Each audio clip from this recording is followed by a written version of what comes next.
o'clock. Sorry, it's 7:01. And I will call the March 4th, 2026 meeting of the Essex Planning Board to order.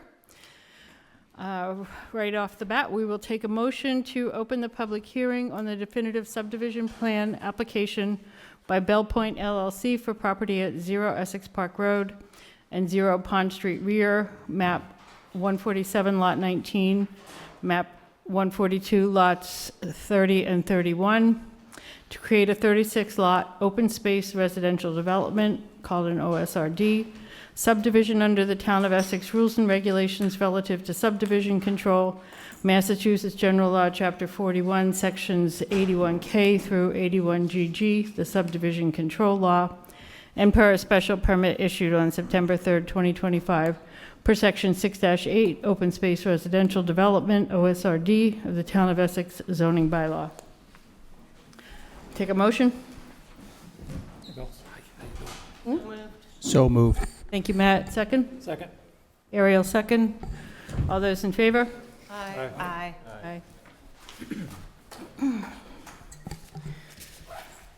This evening, we are here to review and discuss the definitive plans for a proposed subdivision project that has been submitted to the Essex Planning Board for review. Per state regulations covering the development of a subdivision, which I'll touch on more in a minute, this public hearing is a required step in the process, along with the butter notification and public posting of the plans and documents, which are available online and at the town clerk's office in their paper format. The proposed subdivision is an open space residential development referred to as an OSRD, which is allowed under Section 6-8 of our zoning bylaw. The premise of an OSRD is that in exchange for permanently protected open space, the development is allowed to house smaller lots than normally allowed in the zoning bylaw. Our bylaw allows for a reduction in lot size from 40,000 square feet, which is just under an acre, to 10,000 square feet, which is just under a quarter acre, along with smaller setback dimensions in exchange for protecting 50% or more of the tract as open space. This proposal includes a permanent protection of more than 70% of the total site as undeveloped land, with new roads and house lots situated on the remaining area. The subdivision proposal, which the applicant is going to present in detail as the next step in this hearing, would be a series of cul-de-sac roads containing 36 new residential lots located off the end of Essex Park Road on an approximately 82-acre tract of land comprised of 3 separate parcels, which are bounded by properties on Essex Park Road, Western Avenue, Turtleback Road, Tara Road, Pond Street, Pine Ridge Road, and Rocky Hill Road. The site is crossed by the Kinder Morgan gas line along an easement, and there is also a conservation restriction on a 10-acre portion of the tract that abuts properties on Turtleback and Rocky Hill. Last year, the Planning Board reviewed and approved the preliminary subdivision plan for this project and issued a special permit for the OSRD style development, following the public hearing required in our zoning bylaw and following the requirements in that section as well. Together, these decisions, each of which listed additional conditions, authorized the applicant to submit the proposed definitive subdivision plan, which is now before the board. The package was officially received by the Planning Board at our January 21st, 2026 meeting, and tonight we open the required public hearing, which will be continued across at least one more Planning Board meeting and potentially more. I'd like to introduce the people who will be contributing to this hearing. Our town planner, Valerie Massard, is on the Zoom meeting, as is the applicant, Dan Gorman of Bell Point LLC. The applicant's engineer, Will Scuda of the Moran Cameron Group, will be making their presentation shortly. In addition, the Planning Board has been working with our own technical consultant for this stage of the process. So James Pearson from Weston & Sampson will also be listening on the Zoom meeting. Weston & Sampson's peer review work will be funded by the applicant per Planning Board regulations. In addition to the Planning Board, members of the Planning Board here at the table with me, we have invited representatives from various town departments and boards who have each been provided application materials and who were invited to offer written comments and recommendations in alignment with the Town of Essex rules and regulations relative to subdivision control. These include the DPW, the Board of Health, the Fire and Police Departments, the Conservation Commission, the Open Space Committee, and the Board of Selectmen. And here at the table with us is Building Inspector Bill Sanborn, who will assist in interpreting and applying both zoning and subdivision regulations throughout the process. To provide some context for this whole process, I'm going to outline the various standards and regulations which control the subdivision process.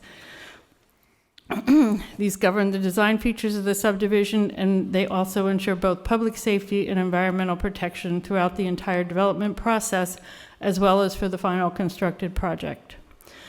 The first regulation is Chapter 41 of the Massachusetts General Laws, which addresses municipal planning and specifically addresses the control of subdivisions in sections 81 through 81K through 81GG. These sections are considered to be the state's subdivision control law and address the processes for and regulations around the creation of subdivisions. Every municipality that wishes to have control over how subdivisions are developed needs to have adopted the subdivision control law, and Essex did this many years ago in 1954. The subdivision control law also requires that municipalities adopt their own rules and regulations for subdivisions, which are registered with the state. These rules and regulations, which were originally adopted by the planning board after town accepted the state's subdivision control law, detail the processes for subdivision review and approval, and also detail the required features and standards of a subdivision that the planning board will review with our peer reviewers' guidance for compliance to our standards. So our Town of Essex rules and regulations relative to subdivision control is the second document that we use in evaluating a subdivision proposal. Third, there is the Town of Essex zoning bylaw, which, for the purposes of subdividing land, provides the dimensional and density requirements for the properties and building lots. Our bylaw also includes in section 6-8 the provisions and procedures for establishing an OSRD, which are addressed in the special permit decision for this project. Finally, as part of the review process of a land development project, the proposal will need to meet all applicable stormwater control standards, which include the state's stormwater handbook, the town's stormwater management bylaw found in section 7-8 of the town bylaw, the town's stormwater management regulation, and for this project, the requirements of the Water Resource Protection Overlay District found in bylaw section 6-3.4.3. In addition, through separate application and review processes, the project also needs to comply with the state's Water Protection Act, which is overseen and enforced by the Conservation Commission, and the state's Title V regulations for septic design and the Essex Board of Health's on-site septic system design standards. Some important points about these documents include the following requirements and limitations. Section 81M of Massachusetts General Law, Chapter 41 states that, quote, "It is the intent of the subdivision law that any subdivision plan filed with the planning board shall receive the approval of the board if said plan conforms to the recommendations of the Board of Health and to the reasonable rules and regulations of the planning board pertaining to the subdivision of land. However, that such board may, when appropriate, waive, as provided for in Section 81R, such portions of the rules and regulations as deemed advisable," end quote. In simpler language, this means that the planning board is required to approve a subdivision that meets the standards defined in the rules and regulations. Creating a subdivision is an as-of-right process, and the planning board's role is to ensure that the proposal meets the town's standards. If a plan is found to meet the town's standards, along with the other regulations that I just reviewed, then it is entitled to approval. In reviewing an application, the planning board is not permitted to impose any requirements on a project that are inconsistent with or not addressed in our rules and regulations or in the zoning bylaw. So our evaluation of a proposal needs to be based on these requirements and only on these requirements. However, the board also has the right per section 81R of MGL Chapter 41 to waive strict compliance with any of our regulations when, quote, "Such action is in the public interest and not inconsistent with the intent and purpose of the subdivision control law," end quote. It is typical that an applicant will request waivers they would like from the board and justify these with an explanation of benefits to the town. This is the case here as well, and the board will be deciding on several waiver requests within this process, although these will not be discussed by the board until after we have received feedback from our town planner and our peer review consultant and that will likely be at our next meeting on March 18th. In line with other regulations that I mentioned earlier, it's important to note that this development will also require a notice of intent and NOI to be filed separately with the Conservation Commission, since there are wetlands on the site and some of the work is in buffer zones and must comply with the Wetlands Protection Act. Also, the development will require on-site sewage treatment in a form of septic systems, and this is reviewed by the Board of Health under the state's Title V regulation and then in their own regulations, separately from the Planning Board's review. Both of these steps are outside the scope of the Planning Board's review, although we'll be asking our peer reviewer to comment on the feasibility of the proposal in these respects. They won't be reviewing in detail. They won't be reviewed in detail by the Planning Board, and these features will not be part of this public hearing. Worth noting, however, is that both the Conservation Commission and the Board of Health have adopted regulations allowing them to hire peer review consultants to assist with their reviews, which are also funded by the applicant. Finally, regarding our peer review consultant, who will be Weston & Sampson, we are in the final steps of arranging their contract and expect to have them working on our review later this week or early next week. This is the same peer reviewer that we used for the preliminary plans and the OSRD special permit, so they are already familiar with the projects and its intricacies.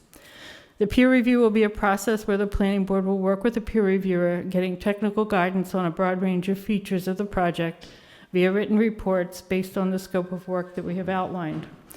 During this review work, there may be some exchanges with the applicant if additional clarifications or materials are requested.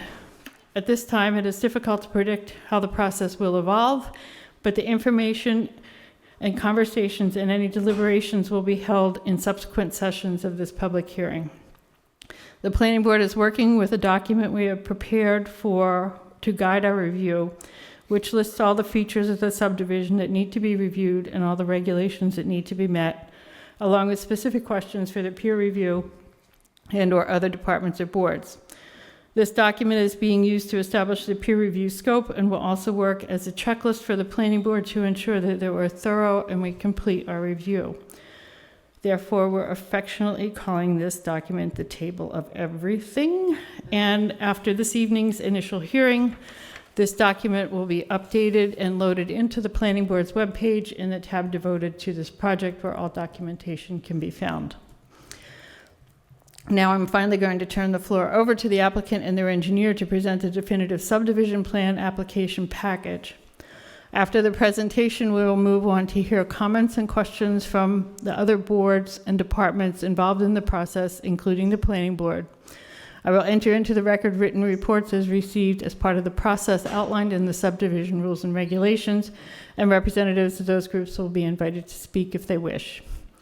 After we've heard from other town departments and boards, we'll open up the floor to the public for questions and comments. I'd like to separate the question period from the comment period so that questions can be answered first, and then anyone wanting to provide comment will have as much information as we can provide at this time. Knowing that we will be definitely continuing this hearing to at least our March 18th meeting, we will plan to wrap up this session by 8:30 this evening, as the Planning Board needs to move on to other business that we need to address this evening. If we run out of time for public comment, please accept my apologies in advance and know that the hearing will continue 2 weeks from tonight, and we will pick up wherever we leave off this evening. In addition, you're always welcome to submit written comment to the Planning Board email at planningboard@essexma.org. Thank you. Excuse me, sorry. Will Scooter from Warren Cameron is going to walk us through a hopefully fairly broad overview of all the material that they submitted for the project and what it means and why it's there. Excellent. Thank you, Lisa. Will Scooter from the Warren Cameron Group here on behalf of the applicant Bell Point LLC. As you all are aware, we have submitted a definitive subdivision application. Within that application, there's the Form D, the Form E, which are basically the application itself. We have a set of definitive subdivision plans, a stormwater report, and a technical report. We have decided, or the owner has come up with the name, the Preserve at Essex, so I might refer to it as the Preserve at Essex or the OSRD off Essex Park Road. Previously, we have been in front of the planning board for the preliminary subdivision. That approval was on June 20th, 2025, and then a special permit was issued on September 3rd, 2025. That kind of led up to, or was the precursor to us filing this definitive subdivision application. Now that we have kind of got the all clear to move forward, we have fully engineered the site, and that is what is in front of you in the application materials. For my presentation, I thought the easiest thing to do is I will go through, more or less go through the materials that were submitted, and kind of hit on some key features of what we're doing out there and what's in front of you. And you'll notice that in my presentation, they are the same plans, but I rendered them in color to try to talk to them a little bit better. But there's no differences on the plans themselves, but just a heads up that you'll see unstamped versions in my presentation here.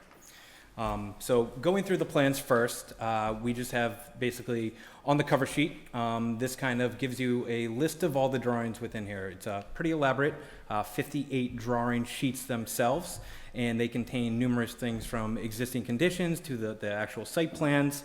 But more or less, this cover sheet is a general overview of the project and kind of the surrounding properties around it, and more kind of a 10,000 foot view from above. So moving forward, the second sheet in the package is kind of a general notes and abbreviations and a legend on here. It has kind of construction notes that are typical for engineering plans. For example, there's demolition notes, just standards and requirements that we are proposing for demolition. Same thing with the sewer and the water, the datum. So this is kind of a catch-all of everything that is in the plan set itself. The next sheets, sheets 3 to 13, are compiled of the existing conditions. The first sheet is a general overview and kind of clues you in on what sheets they are. So this is kind of a zoomed out 100 scale drawing, where the rest of the sheets are more of a 40 scale and a lot easier to read. The existing conditions includes the topo, the site features, the wetlands, the easements, and it also includes kind of the existing trail network out there. So you'll see that all contained on the existing conditions plans. That was performed by Fellman Geospatial, and a land surveyor certified that these plans are what they are, what's on the ground today. So I will skip to 14. Sheets 14 to 25 are what we call our lotting plans. These are more or less the survey backbones of the plans to define the lots themselves. So these plans are prepared for purposes of defining the boundaries of the new lots and a method that will be used to convey them when future homeowners come in and purchase these. So there's not as much detail on these. It's more mathematical closure and such for conveyances of the properties themselves. This also will contain proposed easements, and as we go through this process, anything that is changed, these will be updated accordingly throughout the whole project. So that's, again, sheets 14 to 25, so I'm going to skip right to 26. So 26 is our erosion control plan. This plan is basically the basis that is used to define the limit of work, and this would be used kind of as a precursor to prior to any land disturbance on the site. So on the plans, you'll see I highlighted kind of the wetland resources out there. The lots themselves are shown in magenta. The easements are shown in this red color, the houses in a purple color, and then the green is what we are proposing to use for the stormwater management during construction. So the proposed ponds will serve a dual function. They will be utilized during construction, and then obviously they'll have to get cleaned out and finalized once they're done. And then we also have some additional smaller sediment forebays to capture and let sediment stay contained on the site in a controlled location. Around the whole perimeter of the limit of work in this red line, there's different methods of erosion control depending on where they are. It includes a silt fence, a mulch berm, and such.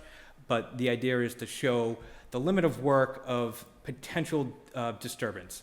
And again, this doesn't mean that it will be exactly up to all these lines, but more or less this gives them enough working area to develop the site. So grading does extend beyond some of the lots, for example, and we need to be able to have room to grade, but keeping everything contained within that limit of work. Moving on to the next sheet, sheet 27 is our OSRD zoning plan. And this plan was prepared to show conformance to dimensional regulations for the OSRD itself. So on the right side of the sheet, you'll see there's a table, and each lot is spelled out within that table. We have the lot areas, the lot calculations on how Essex defines the calculation. So we gave the wet area, the total upland area. It includes the frontage, the lot width, the lot depth, the proposed impervious coverage, and then we also, as we had spoke previously, allotted additional impervious coverage for future development. So the design itself is what this proposed impervious coverage includes. So the development of a lot could have X amount of impervious coverage without having to do additional stormwater management. And then what we did is, if the future homeowner wants to do additional work and have larger impervious areas, they'll have to permit that independently, but we gave them an allotment of what they can get to because we are in the watershed overlay. So it basically caps the project at 15% total in perpetuity.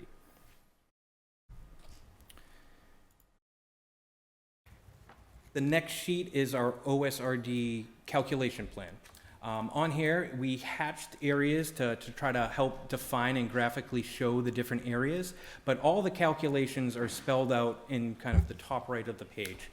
We provided the existing areas, the required open space, and the proposed area calculations showing compliance and how we achieve the 20% bonus to allow for the 36 lots. So it's all spelled out mathematically on the right side, and then graphically what we showed is kind of the contiguous open space, which is kind of the dot, not the best to see on the screen, but the dot hatch. That's what we considered contiguous for calculation purposes. We have the existing 10-acre easement or conservation restriction. And then there's additional open space that we are planning on providing. However, we did not include it in the calculation just to make sure that it's clear that it's not part of the contiguous for the calculation purposes, but the intent is to provide that area as open space.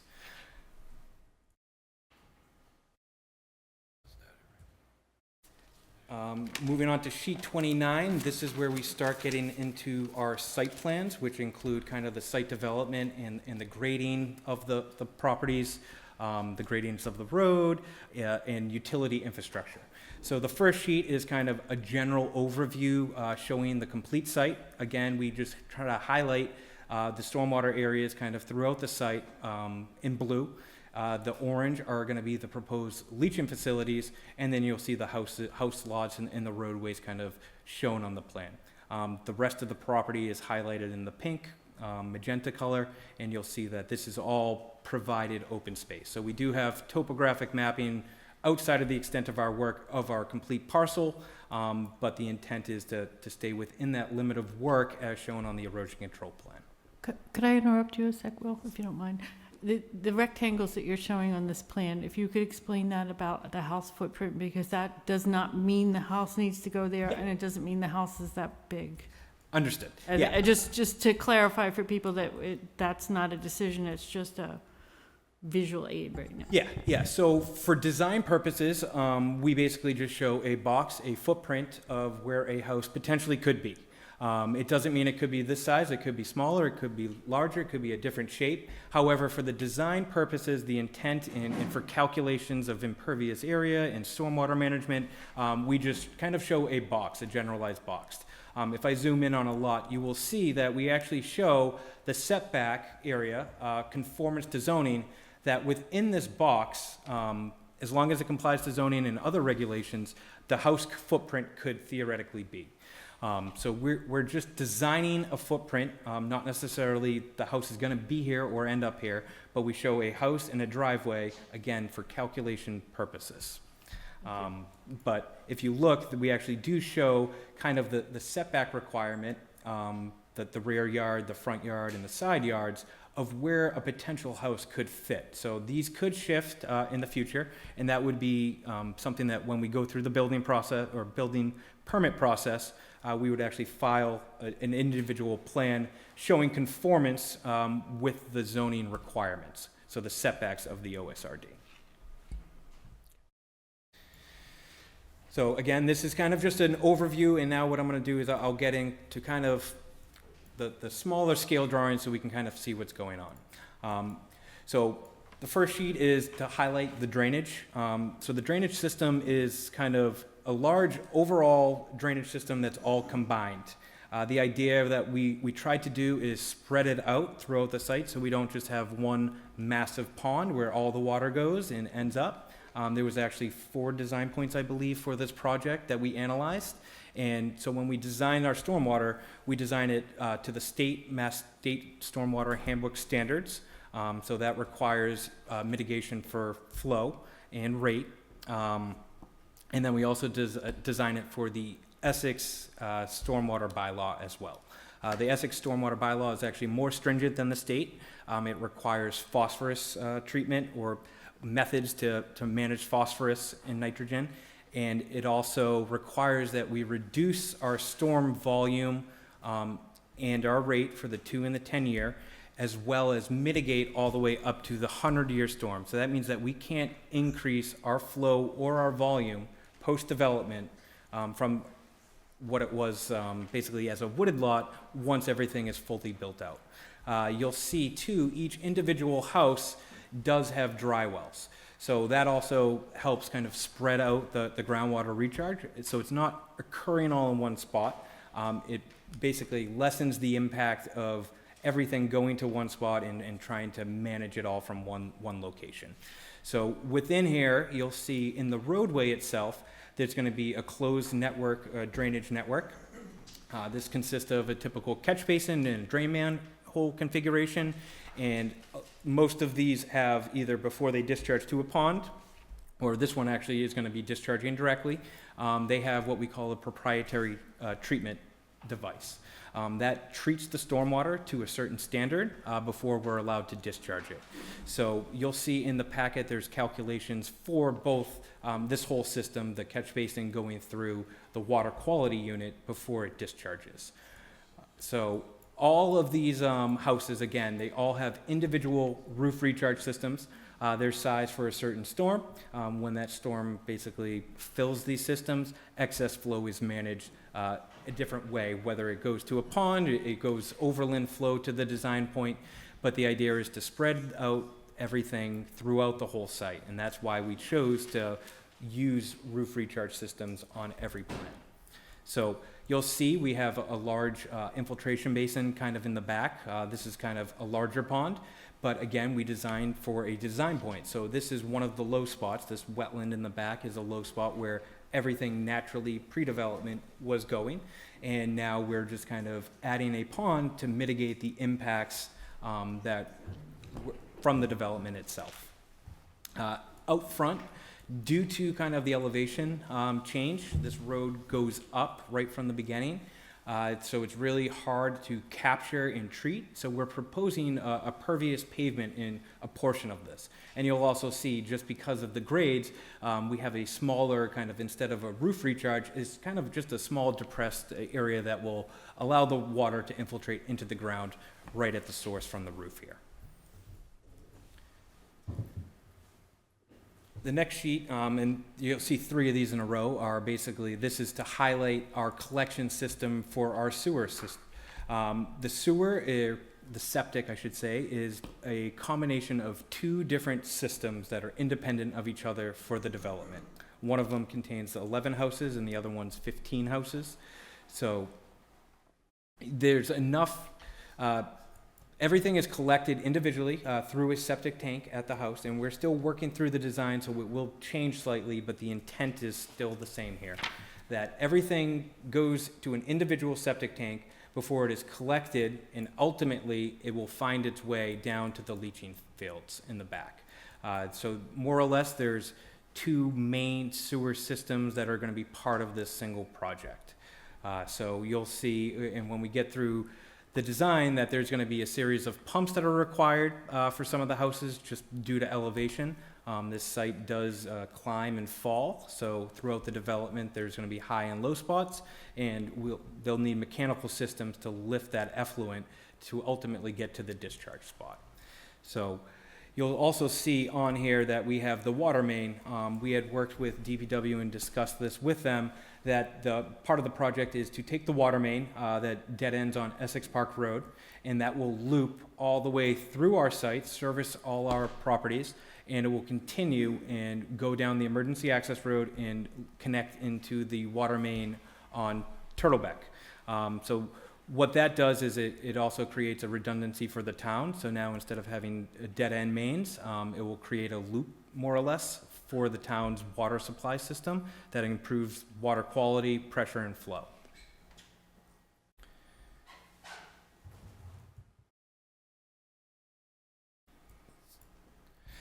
So again, this is kind of the next road, and you'll see that within this road, there's again a series of catch basins that all collect all the flow, and the flow ultimately will be treated and discharged into an infiltration basin. When that infiltration basin hits a maximum volume that it can contain during larger storm events, the 50 and the 100-year storm, it will discharge, and that discharge will basically go to where it was going in pre-existing conditions. So again, there's numerous basins throughout the site. We have 5 retention basins, which means that they fully infiltrate. So they have a volume of water that we hold back and we actually infiltrate it into the ground. And we have 1 detention system, which it will most likely do some infiltration, but the idea is to more or less control the flow that's going out, so we're not impacting the rate going out to that design point. So some of these are designed to fully infiltrate a certain volume, whereas the detention basin is there to mitigate the impact of the change of surface type from woods to impervious, so you get a higher rate, and it's to hold that water back temporarily and release it over a slow period of time. You'll also see down on the left side of the site, these orange boxes are where we're proposing for the leach fields. So there's 5 different leach fields. 3 of them will be for one system and 2 will be for the other system. Everything is going to be collected, it gets down, and then it will be pumped and distributed to these fields.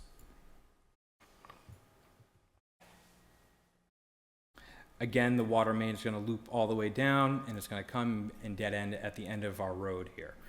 These roads, we are proposing the landscape island in the middle, so that will just be vegetated, but the water main will come down and we'll have a hydrant at the end of this. That will allow for firefighting activities and also allow the main to be flushed in the future for future maintenance of the water system itself.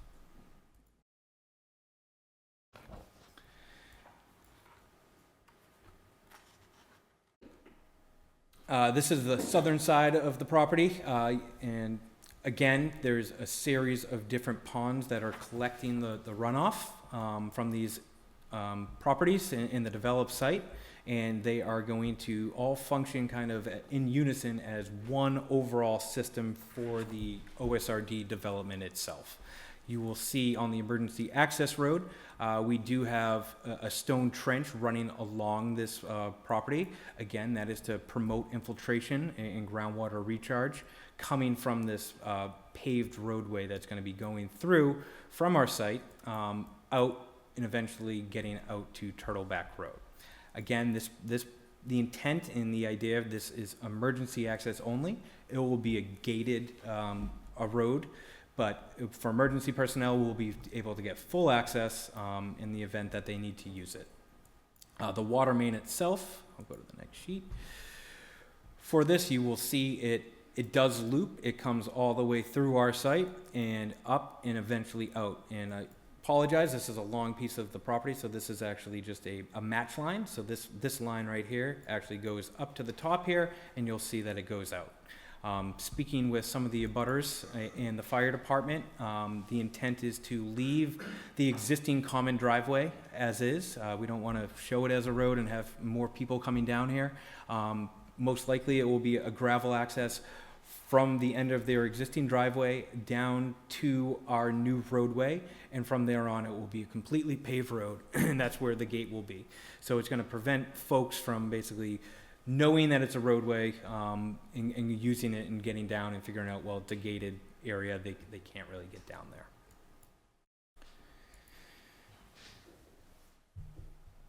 The next sheet, number 33, is for the purposes of showing how the septic flow is going to be divided between the two different homeowner associations. So you will see that there's the lots 1, 2, 3, 36, 35, and so on, are all going to be part of one homeowner association that is going to be responsible for their own septic system, and ultimately will have two fields that it's going to discharge to. The rest of the houses will be on their own homeowner association. They're going to collect the effluent, and ultimately it will discharge to three different leach fields. But in general, all the leach fields are going to be kind of in the lower lying area of the site where it's relatively flat. It's historically was kind of a field out in there, and that's where the soil is adequate for what we need, and where we tested, and everything is kind of all compacted in one. Part of the open space that we had discussed, this will more or less be an open field.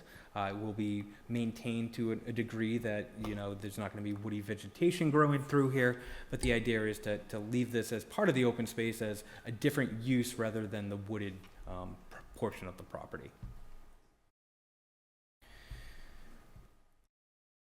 This next sheet is our calculations for our septic design. You will see on here that on the left side, these are what we call a conventional leaching facility, so pipe and stone, compliant to Title V. So the left side is more or less was provided as a proof plan, which is required because we are going to be proposing what we call an innovative alternative technology. So these are different types of septic systems that have been approved by DEP.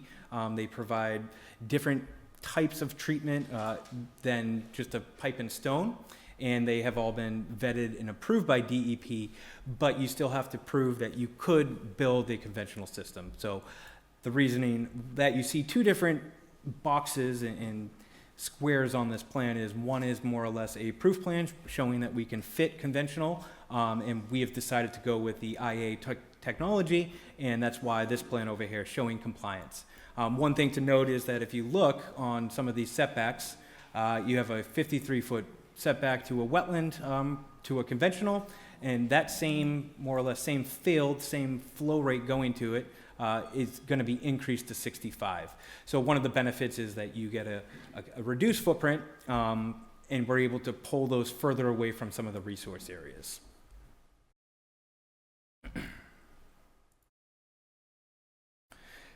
This next sheet, number 35, is our tree planting plan. This is going to be one of the waivers, I believe, that we requested, and I'll get into that a little bit later. But we prepared this to kind of show, just to highlight all the street trees that will be kind of planted in this area. So it just shows more or less, we picked up some varieties, some native species. Again, it's something that we'll work with the tree warden when this gets developed, make sure there's, at that time, there's no current diseases of trees and they're available. So it's something that we will work with the local tree warden to make sure that they're okay and they agree that these are sufficient for this area in New England.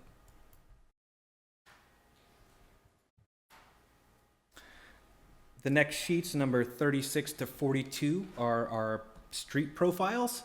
On these profiles, you'll see that we have a center line kind of going down these roads, and that correlates to the graphical location.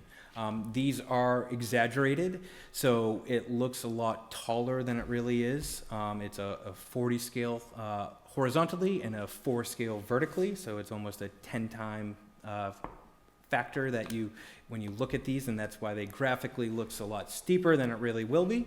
But within here, we have all our road design data, the crest and the sag curve information, our slopes of the roads, and also within that, you'll see all the utilities within the right-of-way.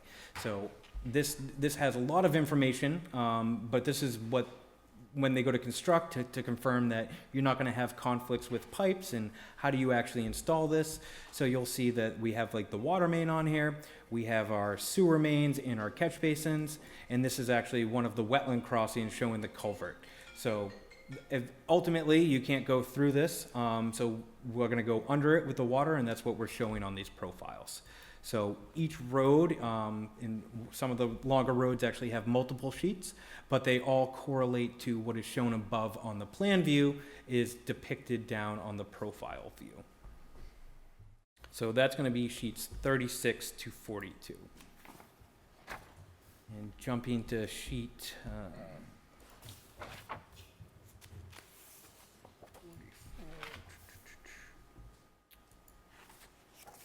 the next sheet, 43, is going to have all our tables for our pipe information for our stormwater, and the next sheet is going to be for the sewer system. So this has all the structures themselves. It has your rim elevation, your sump elevation, your inverts. It tells you the pipe type, the size, the slope, the material. So this is more of the backbones of what we designed and what we're proposing for actual materials to be installed for the drainage system as well as the sewer system. And this is the sewer. Sheets 45 to 48, these are just general construction details.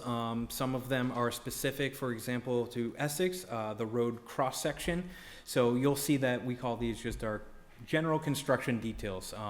More or less the major features that are part of the development and construction of the road. So you got curbing, sidewalks, the stone trench I mentioned earlier, typical signs, line striping, something that is used for specifying the materials and the construction of each of these types of items. So you got a wood post in beam and guardrail.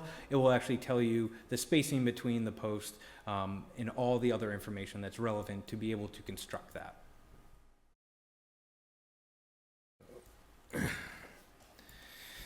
And then within the details, we also have what we call our storm water details. For each basin, we broke them out separately, so all the details on each of these sheets is relevant to that basin itself. This is helpful for reviewing and for construction, but it keeps everything kind of in one spot. It will give you the flared end section, our outlet control structures, how when that goes in, it controls the flow going out of the system. It gives you the elevations, and it kind of shows you a little bit of the details. These are, again, general details, but it gives you the elevations and the intent of what the actual pond is. So we have that for each individual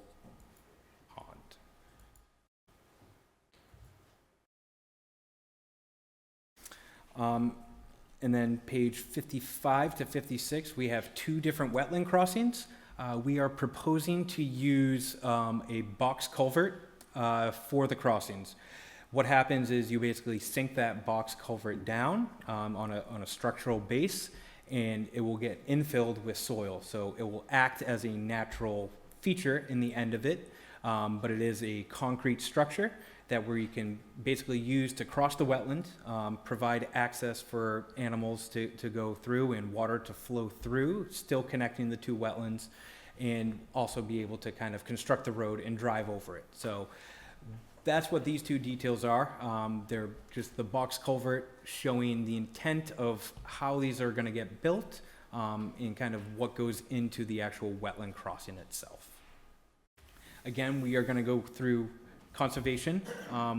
When we permit through conservation, we might have some tweaks. That's something that will be under the Conservation Commission's jurisdiction.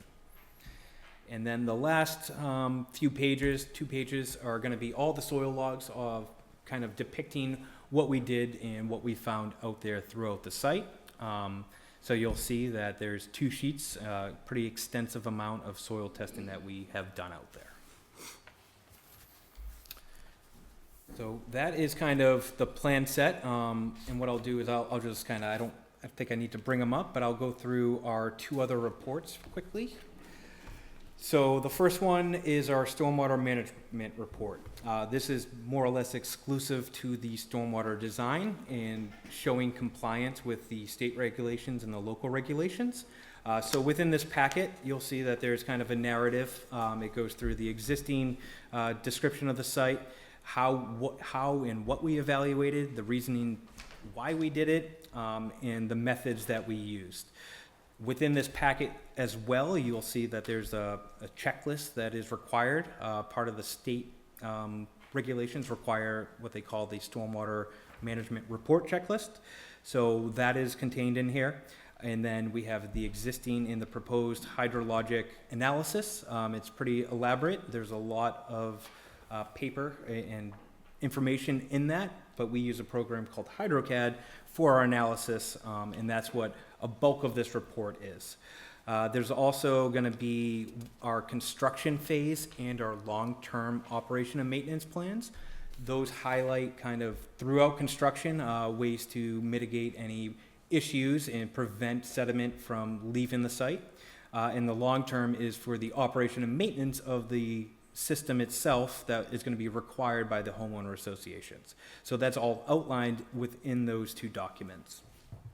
There's also just the typical, we have an illicit discharge statement, and then we also included some calculations and evidence of how and what we did to prove compliance to the regulations. So that's kind of a quick overview of the stormwater management report. The next bigger report that we provided is, we called it a technical report. This report was prepared based on a lot of the comments that came through from the preliminary process and the special permit. There was questions and comments. So we, over the time on the back end of this, we had hired some other consultants throughout the project. They gave us reports, and we more or less compiled everything in one spot so it's easy to find. So I'll quickly go through that as well, just to kind of hit on what's in this report. You'll see that in the beginning, there's a narrative explaining, again, the who's, the what's, and the whys, what's going on, the open space, earthwork, land disturbance, and the waivers. I'll come back to the waivers, but we also have an analysis for the zoning. We included all the existing permits that we have, so the preliminary subdivision decision, the special permit with conditions for the OSRD, and then the next section is going to be the legal access that was requested. So we provided documentation for the legal access to Turtleback, as well as the deeds for the property proving ownership. Then we also included a note on utilities that goes through what we're doing, for example, with the water main, and part of the project discussions with the water department is looping the water main through. There's also going to be, or we're in agreement for some off-site mitigation for the water main itself, adding a valve on Apple Street. Currently, there's no valve there, so they can't turn that system down. So one of the benefits of looping the system, you get the redundancy, but without being able to shut that main down, it defeated the purpose. So it makes sense to add a valve on Apple Street. We also included documentation draft of the homeowner associations. You'll see that there's 3 independent homeowner associations, one for each of the septics, and then one for the overall site. So all the lots will be responsible for example, maintenance of the road, plowing, cleaning if the curbs get messed up. That will be under the purview of the homeowner association for the whole project. The septics are completely independent, so if something happens for lot 1, that's part of the homeowner association for that septic itself. So again, they're draft documents until they go and start selling and finalize them, but they break down everything, how kind of, from a legal perspective, things are going to be managed. We included some items from the Conservation Commission, which was the ORAD that was issued.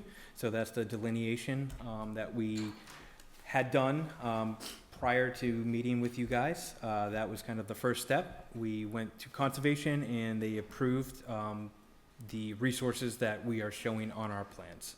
The ones that are on our property, there are some off-site areas that have not been, or are not part of that. We can't delineate them legally, but we know that they exist. So we do show those. They're approximate and they're not really impacting most of the site. But for example, there's the riverfront area, which does come onto the site. It's pretty evident based on Alewife Brook being visually defined. So you'll see that on the plans, we show everything and either call that approximate, or if they're from the ORAD, they are the wetlands. We included natural heritage and endangered species determination letter. What happened, this property was previously mapped for endangered species. We requested a reconsideration, so we went through the process with Fish and Wildlife, and they actually removed this property completely from the jurisdiction of the natural, or being mapped as natural heritage and endangered species on this property itself. So we included the documentation and the letter from them within here. The next document is going to be the environmental site assessment. This was performed by Kineko. They went out there and they do a phase 1 investigation. It's kind of a general overview. It's typical for development of larger properties. It's kind of a safety net, making sure that there's no hazards that they can spot right off the bat. They went a little bit further and they actually did a second evaluation, and it was called a subsurface investigation. And that report also, again, I'm not an expert in this, but based on the findings in their report, that they do not believe that there's any hazardous impacts on the site that are going to affect this development. We also had a structural engineer on site to evaluate the culvert. I know that was mentioned.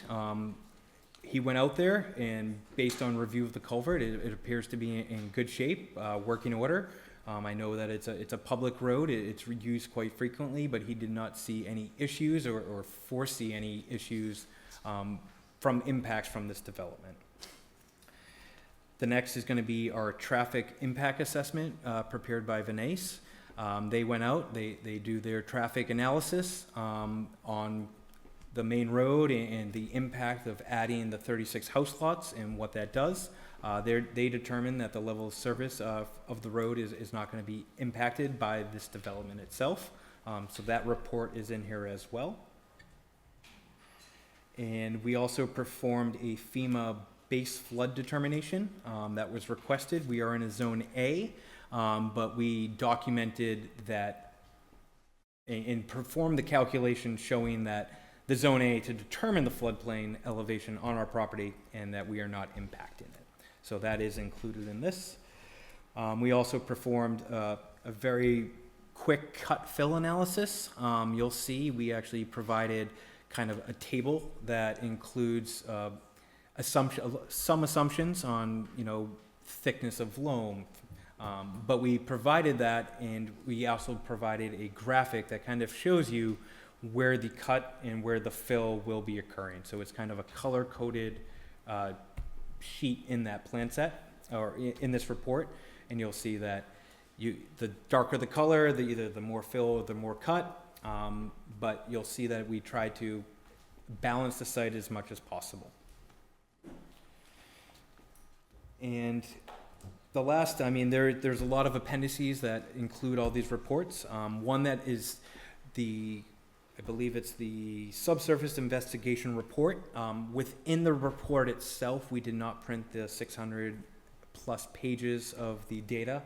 We did provide that, and that is accessible online, but just be aware that that report is over 1,000 pages. So instead of printing it, it is accessible if you wanted to find their info and how they determined from or came to their conclusions. That's the case for the Phase 1 environmental site assessment and the subsurface investigation report. They're two separate reports for... Correct. Yep. But that's all available digitally if anybody wants to review that. So I think that's kind of a general overview. There's the swept path analysis. Oh, yes. And in this report, sorry. We also provided a swept path analysis. Basically, it's we use the Manchester fire truck, which is or ladder truck, which is a little larger than Essex. So we show kind of proof that that fire truck, it can maneuver throughout our site, down the emergency access road and turn and get everywhere throughout. So that is included in this as well.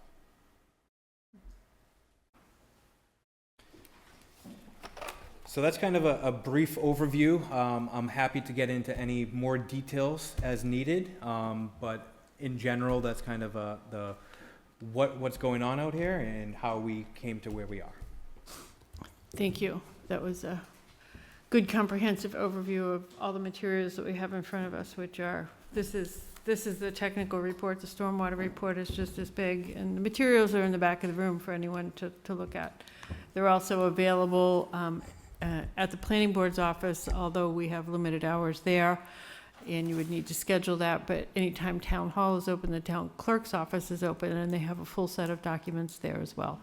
And it all is online on the planning board webpage. We have a special tab that takes you to all the materials, including the materials that were submitted for the preliminary plan and for the special permit. So it's a comprehensive collection of everything that's been done for this effort so far. So thank you for that, Will. What I'm going to do next is we have received comments in this process, as I mentioned earlier. The DPW, the Board of Health, the Conservation Commission, Open Space, Essex Police and Essex Fire, and the building inspector, as well as the planning board and the Board of Selectmen, are all involved in the process. And planning board kind of is the board that oversees everything, but we've asked all those other boards and departments for any input. We have received some input that I'm going to just acknowledge and enter into the record via this hearing. We did receive a comment from the Department of Public Works, and they have addressed, and again, this information will be on the website. They've addressed concerns about GIS mapping for utilities, hardware and valve specification, which is some of their standards, the Apple Street Bridge connection, regarding the, it's not the actual bridge, it's the water line, that connection that they're going to make. They talked about the loop to sort of complete that circuit of the water line. And I'm sounding stupid because I don't really understand it, but they do, and that's who needs to. We received comment from the police department, who said they had no areas of concern. We received comment from the Board of Health, who will, separate from this process, be doing the Title V review. They've also talked about addressing homeowner documents to reference the shared system, and having in those HOA agreements requirements for inspection and for maintenance. And then also HOA documents should also address maintenance of common areas as far as trash and parking and recreation areas, just to keep public health standards in those areas. Again, these will all be available online. At our last meeting, a representative from the fire department was in attendance, and we did walk through the plans, and at that point, no specific concerns were addressed. They had reviewed the hydrant location and looked at the swept path analysis, and they have also, both police and fire have been talking directly to the applicant as far as addressing their concerns for this emergency access road. Obviously, we'll be continuing to involve these other boards and departments in the process and getting feedback as we walk through the peer review process. So at this time, I enter those three into the record, and then I will invite anyone either from the planning board or from any of the other involved boards or departments if they have questions for the applicant at this point. We'll start with questions. If we have questions, we'll go through those, and then if not, we can go to comment. And also, this process is going to continue at least to our next meeting and potentially the one after that. So doesn't have to be everything now. We may have more questions for them after we get input from our peer reviewer. that's going to give us a lot more guidance on what we need to look for. So no pressure to have comments or questions now. It's just an opportunity. And any of the other boards or departments here tonight, if you have questions or comments, you need to come to the microphone, name and address and affiliation, I guess. Yes, thank you.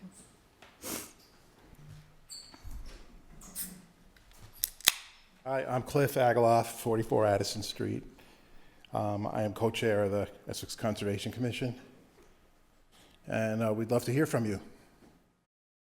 We haven't received a notification of intent, and we would like this process to be more fulsome, so at some point you'll have to go through our process. I know this is being presented as a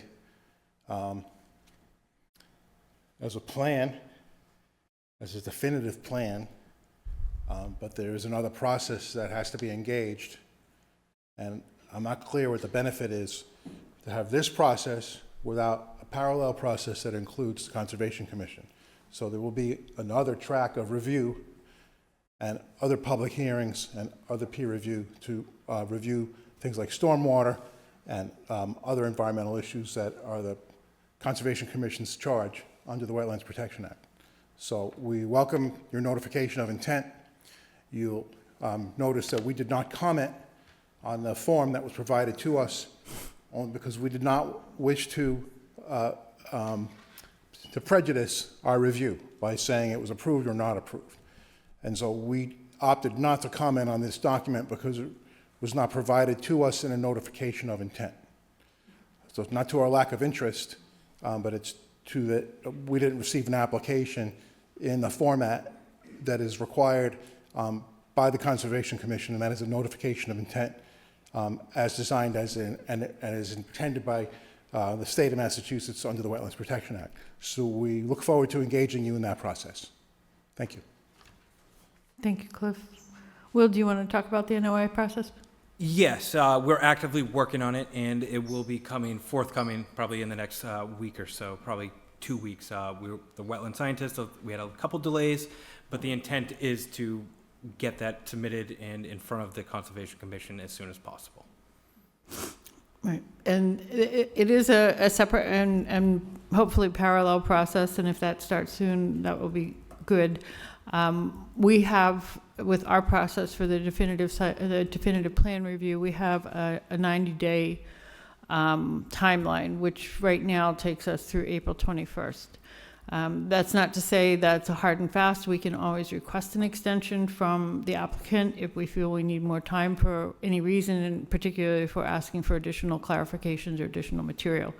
That said, when the planning board makes a decision on the definitive plan, if we determine if we decide to approve the plan, it's obviously conditioned, it's both implicit and explicitly conditioned that the NOI would need to have an order of conditions, would need to be approved, and an order of conditions would need to be provided from the Conservation Commission. The project cannot go forward without the OOC from the Concom.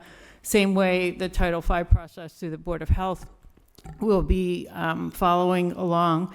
And even if the project is approved by the planning board, is not going forward until it gets an approved septic system from the Board of Health. Can I make one more comment, please? Sure. I noticed you mentioned a 90-day timeline, and That's not your timeline, that's ours. our timeline, right? Correct. Got it. Thank you. Yep. Yeah, that's our time. I'm saying that it's I our, want the public to be clear.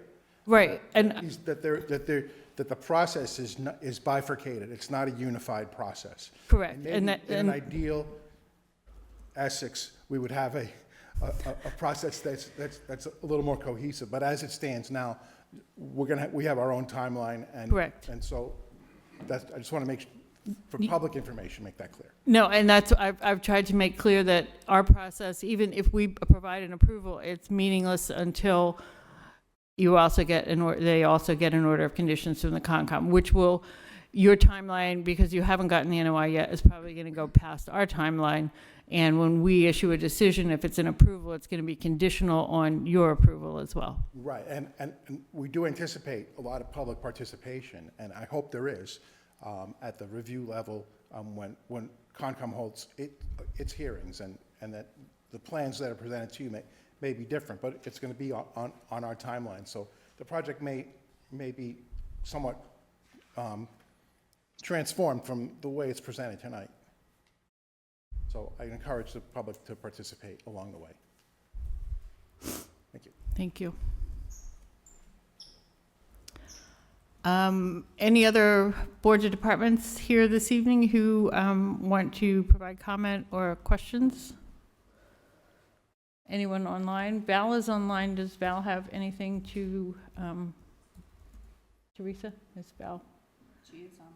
She's online. I mean, she doesn't have to comment tonight because I just want to give her the opportunity. Our town planner, Val Massard. Waving. Not right now. I'm listening intently. Right. Yeah, we're all listening. And I think once we start the process with the peer reviewer, when we start to get feedback from them, we're going to have a lot more guidance and a lot more, things to talk about, I guess. And as I described earlier, the expectation is that the peer reviewer will be starting their work before we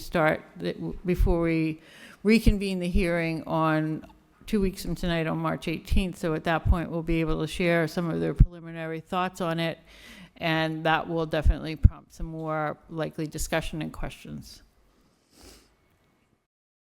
That said, since we have no more comments from, I'm sorry, okay. Yeah, no, you're part of boards and committees, so if you want to, go ahead. Hi, Will. Shelley Bradbury. You submitted a number of waivers, and I just wanted to hear some of your perspectives of why you are asking for them and just some of the reasonings. Sure, yeah, I actually forgot to go back to this. So we did submit them. In the technical report, you'll see that there are a list, and they reference the sections that we're asking for waivers. So for the first one, we are asking for a waiver to actually increase the pavement depth. It's just based on constructability, in our opinion, a better design, a stronger pavement. Having more binder is a little bit better of a design. It will last longer. So it's actually a waiver to increase the pavement depth from the regulations. The next one is to show all the bearings and distances, radii and arcs, central angle, and tangent distances on the lotting plan instead of the plan and profile sheet. This is more of just a typical way that engineering plans are prepared. So we have our lotting plans that include all that information. It's just on a different location. So we're asking for a waiver from what you guys asked for. The next one is to show proposed sidewalk grades on the site plan instead of the plan and profile. Our grading is all located on one plan, so for us and future contractors, showing the grading on the actual grading plan just is a little bit more easier to understand and for them to see when they do it, so that's the reasoning behind that. The next one is to show all requirements of the construction plan contents on the definitive plan set. So in the regulations there, they have this construction plan. Our construction plans more or less are the whole plan set. So all that information is throughout these plans. It's just in different locations. So we're just asking for a waiver from that specific plan, but all the information is still within our plan set. The next one is to show the limit of the tree line instead of individual trees. So in the regulation, you have to show trees within, I believe it's 25 feet, if I remember correctly, of the proposed right-of-way. With this project, because it's an OSRD, it's more condensed. Most likely, they will go out and have to cut all the trees. So instead, we just wanted to show the few areas, it's mostly wooded, that there is kind of an open to the sky, old farmed area. And you'll see that there's a tree line on that. And the idea too is that we're replacing some of these trees with street trees, and I'm sure that over time people will add landscaping and such to their individual lots as well. The next one is going to be... It's worth mentioning that the subdivision rules and regulations were written prior to the OSRD being incorporated into the bylaw. So something when they're talking about trees, they're considering a subdivision that basically would encompass an entire site, whereas with the OSRD, we're looking at a property that's going to be 70% protected open space, and a majority of that on this property is woodland. So the tree thing, I think, needs to be considered in that light when we talk about that. The next one is to not include street lighting. We had previously discussed this, especially with the OSRD. I think the idea is that the street lighting will be provided from the housing individually. They're very condensed rather than spread out, so people will most likely have a front porch light or something in their driveway leading up. So the idea is to not provide actual poles with lighting, but more of just individual house lighting to show the development. The next one is a geometric waiver. So just the way things and where we wanted to cross the wetland, we actually came into a 59-degree angle instead of a 60-degree angle. So it's just a 1-degree variant. And again, it was just kind of the way the design. We figured we request a waiver to limit, it's not a ton, but it actually limits the wetlands slightly less. The next one is to allow for a dead-end road length greater than 1,200 feet. This is more just to formalize that. We already went through it during the preliminary and the special permit, so it's just more of a definitive way to make sure that it's a waiver to the definitive subdivision plans. That was already granted at the preliminary level. And It's right. more of a documentation, just making sure that gets incorporated again. But yes, it was already discussed and we received the waiver from you guys. The next one is to allow a 5% slope within the 50 feet of intersections where 3% is required. This had to do with Road B, so when you come in, the first road on the right. Do you want me in to order- stop watching this so we can, no, you're happy?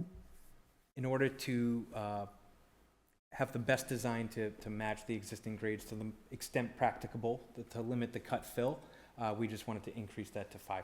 So it's basically, it's a 2% increase at that intersection, but it allows for the grading to work out a little bit better. Sorry, just to interrupt, so people are aware that this is obviously a sort of a detailed technicality, and that this is something that we'll be relying on our peer reviewer to give us guidance on.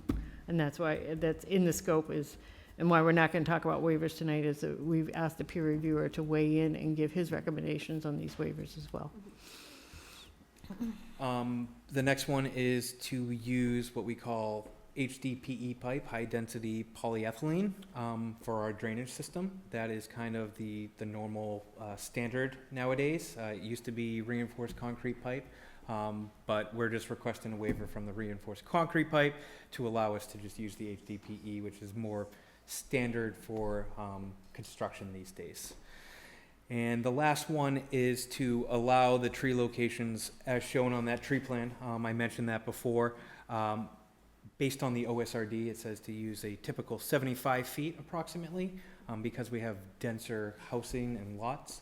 What we did is we actually calculated, based on our road length, how many trees would be required if they were spaced at 75, and we spread that amount of trees throughout the development. So it's the same amount of trees, it's just the spacing based on driveway locations and house locations and our intersections, that we're not conforming to the exact regulation.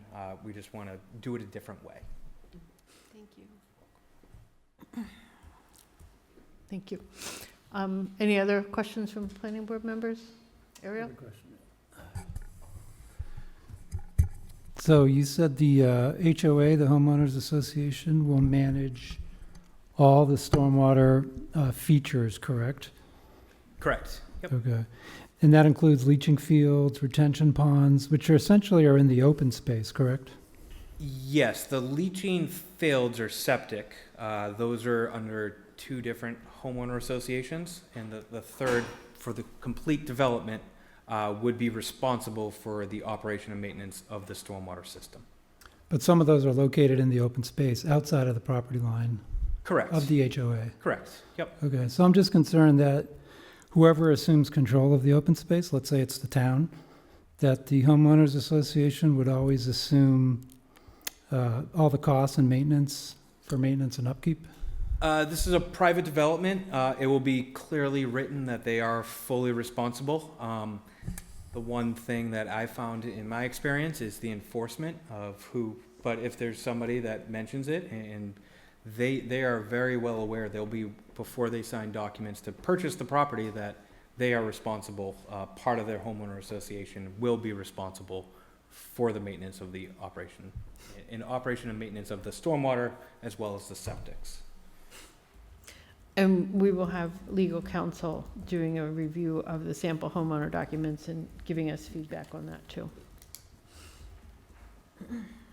as part of our review process.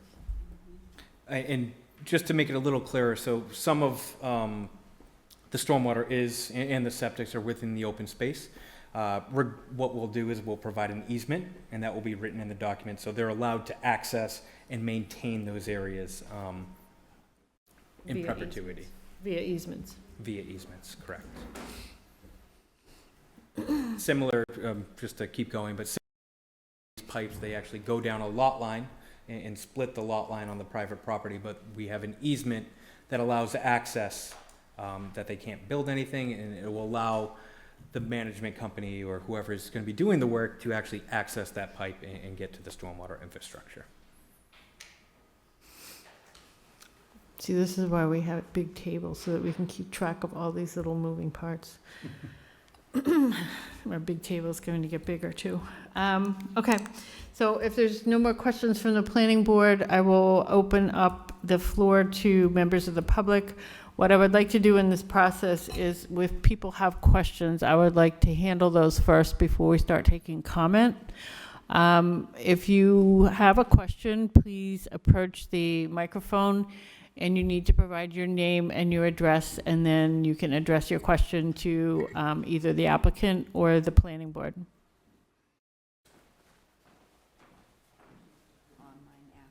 Yeah, and we'll get to online questions after we offer the opportunity to people in the room. So, and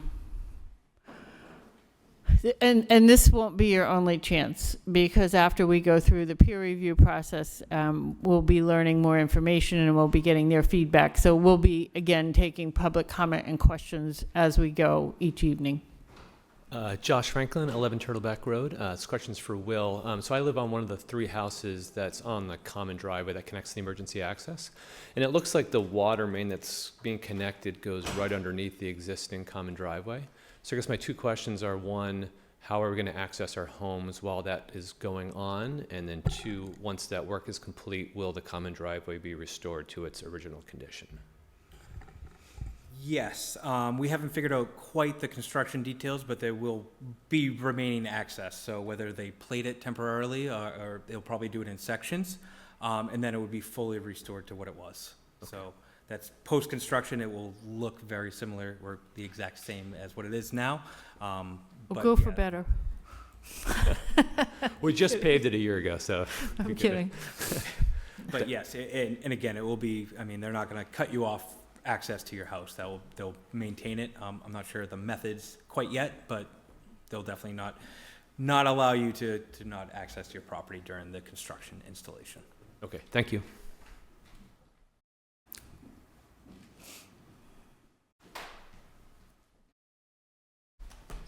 Ruth Perrine, 15 Lufkin Street. Will, if I can bring your attention to Appendix D, Homeowners Association, I realize that the planning board is probably not going to weigh in necessarily on these documents, and I did hear you say that town council will review them. So other than some grammatical and punctuation problems, if you could flip to the second page, first paragraph A, after the highlight where it says page blank, which provides that the association shall be responsible for the operation and maintenance of the to operate and maintain the shared septic system. I think we're missing a word there, so I want to know what specifically needs to go in there.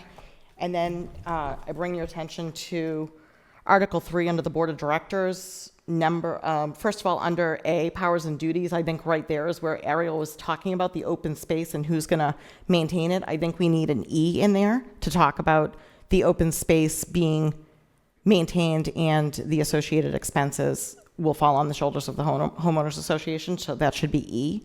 And then also number 3, it says designating, hiring, and dismissing the personnel necessary for the performance of the maintenance, upkeep, and repair set forth in section 3A and C above. I think that's supposed to be 2A and C. I just want to make sure that the document's cleaned up so that we're pointing to the actual areas. Thank you. Thank you, Ruth.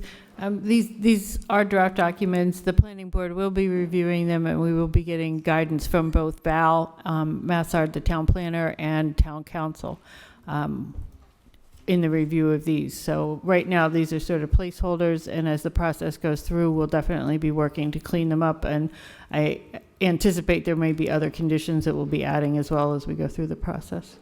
Yep, and I will just reiterate that these are draft documents, and they will most likely be modified to some extent based on whoever purchases and develops the property and what attorney finalizes the homeowner association. So the purpose of the draft documents is to provide intent of how homeowner associations will be divided for the development. Okay, thank you. Yeah, this will be sort of a fluid process as we go through this, and at the end of our process, we're going to want to make sure that the homeowner documents address all of our concerns, and that's, well, be part of the process. Can I ask a quick clarification Sure. on that? If I understood what you just said, the homeowner agreements are actually drafted by the developer. So do we request, so does our process request things that we absolutely want to be in there, and the developer includes those and maybe different things? Yeah, I don't want to speak for town council. You might want to check with them, but typically what will happen is you guys will say, we want X, Y, and Z, and that will be part of a condition, not necessarily the actual legal document, but it will be something that you request and you condition in the permit that we would incorporate into the actual legal document. Okay, thank you. Thanks, Beth. Hi there. My name is James Duder. I live on the corner of Western Ave and Essex Park Road. My driveway is on Essex Park Road. I want to know, is Essex Park Road going to be the sole entrance and egress of all this, or is, I know Turtleback is not part of that. They were years ago, but apparently they got their way, and that's right. And I understand that you have to have, is there going to be another, maybe Pond Street or something over by the lumberyard? I'm concerned about traffic on my street. That's it. I'm sorry, did you give your address? Just you're on? 116 Western Ave. Okay, thank you, sorry. We'll, Yeah, the proposal is to have Essex Park Road as the egress, ingress for the development. Access will be emergency access only to Turtleback. What about Pond? you need to come to the microphone so that we get you on the recording, please. I'm wondering, is there anything on Pond Street or anything on the other side, or Essex Park Road is it? That's correct. Essex Park Road is the ingress, egress. Oh, There's no jeez. connection to Pond Street. Oh, gee, that's just terrific. Okay, that's why I'm here. Okay, thanks. Peter Ferrio, 26 Rocky Hill Road. And if it's okay, I have some comments with some questions. Yeah, let's do questions first. I just want to make sure that everyone has their questions answered, and then we Well, do I'll comments. step aside then, because the questions are prefaced with some comments. Okay.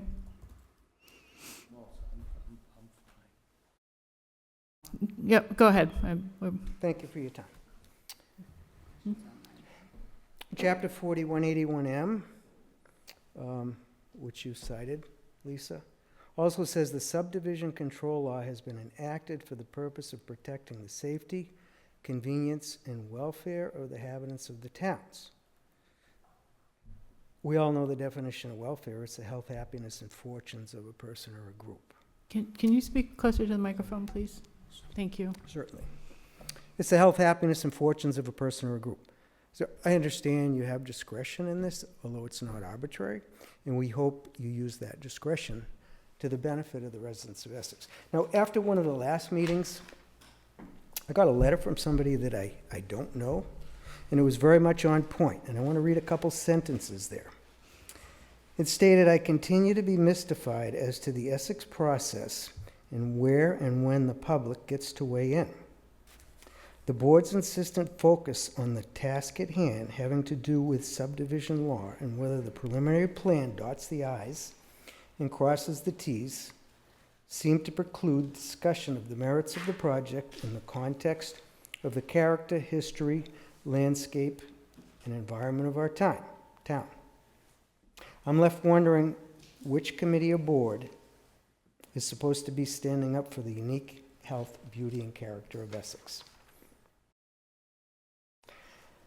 Bell Point LLC. I think at the last meeting I asked, who is it? I know there's a couple of gentlemen, but are they financially qualified? Will? Sir, the applicant is Bell Point LLC. That's Okay. They have a couple of listed addresses for Glastonbury, Connecticut, and I don't know if the planning board has seen them. For the consider, Yeah, this is you one of need, them. you need to speak to the microphone so that we have, This is one of the addresses. It's a residence. And this is another address. It's a UPS store.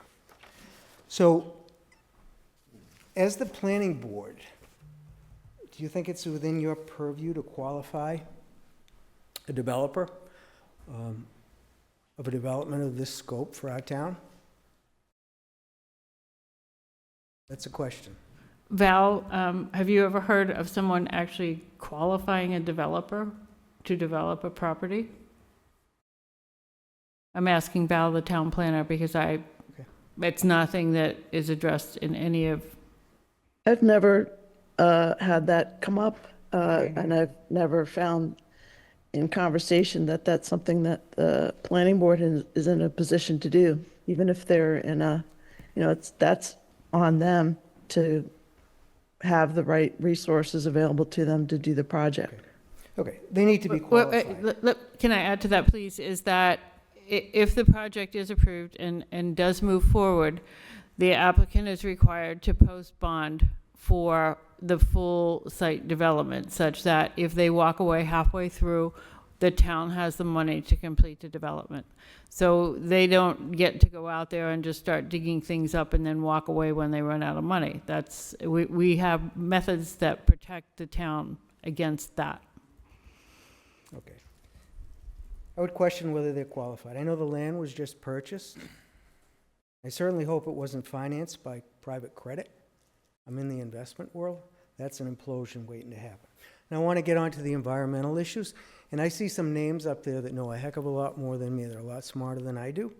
But as far as the environmental impact goes, there's an 1,100-page report. Did anyone read that? I know there's a couple open ends on there, and it was obviously paid for by the developer. It doesn't work. But no one's talking about the Essex River, right? That's the lifeline of our country, our town, could be our country too. We're in a floodplain district, we're in a water resource protection district, we're in a wetlands protection overlay district. It abuts the Elwye Brook, which leads to the Essex River, which the state says is an environmentally, how do they term it, sensitive area. This contaminated land, this 15,000 gallons of sewage a day. Again, I want to leave this to someone smarter like Patrice Murphy. I see her name up there. But geez, guys, and thank you, Conservation Commission, for addressing this, because a breakdown, I mean, the engineering drawings were very impressive.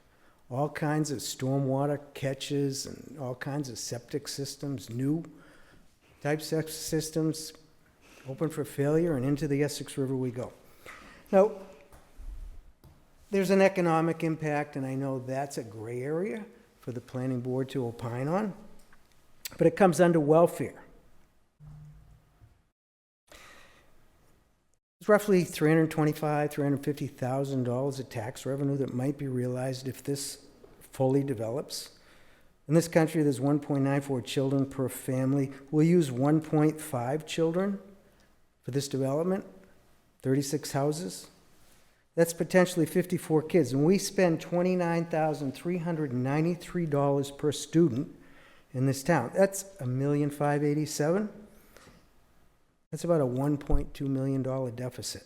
That needs to be taken into consideration. It cannot be taken into consideration. We cannot make decisions based on excluding families and children from properties. That's absolutely out of our No, we're not purview. talking about that. We're talking about the welfare of the town and the financial We well-being of the town. cannot, it We'll- is we illegal can- for us to we can consider dispute that. So let's get into the legal piece of it. I'm not sure if there's a concern about lawsuits with regard to this. I can tell you that I've had the privilege of representing 80 Native American tribes, 42 lawsuits in 28 cases. I'm confirmed as an expert in the Court of Federal Claims on breach of trust and mismanagement cases as it relates to tribal trust funds and natural resources. I am willing to spend money to make sure this does not occur in this town.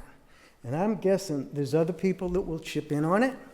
So if you're fearful of a lawsuit, and if there were any financial damages, I'd be willing to give the money back to the town. This is something that's similar to the brewery in that it will be an albatross for this town.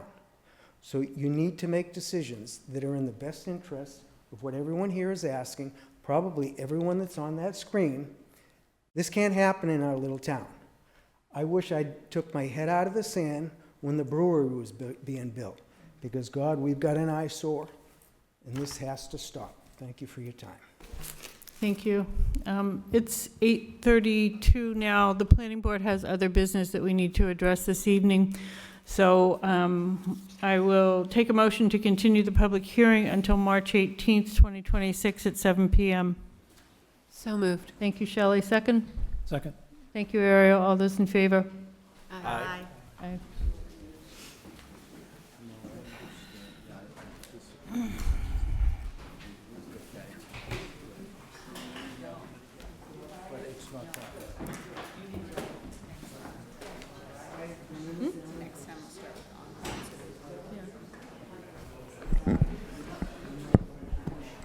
If people could be quiet as they exit the room, we appreciate it, because the planning board does have another 3 projects to review. So please take your conversations out into the hall, okay? I'm not joking. This is my job.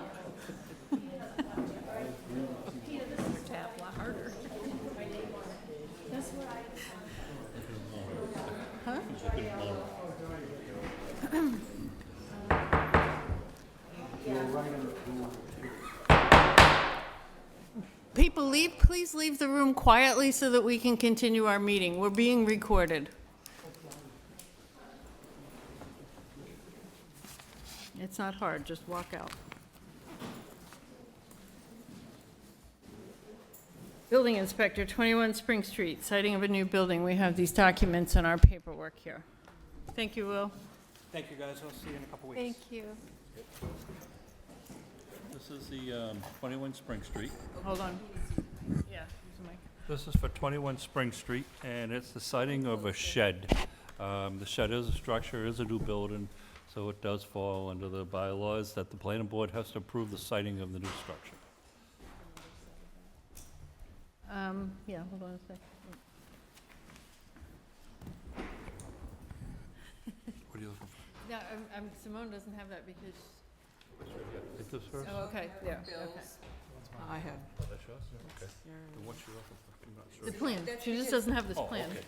Bill, your packet is Simone's. No, But if Simone has the drawing there, that's okay. I have everything, it was Matt's. This is hers? Bill, what was on that pad before? Got extras. I'm not sure. She just told me it was a concrete pad that's been pre-existing. She didn't say what was on it or what it was for prior.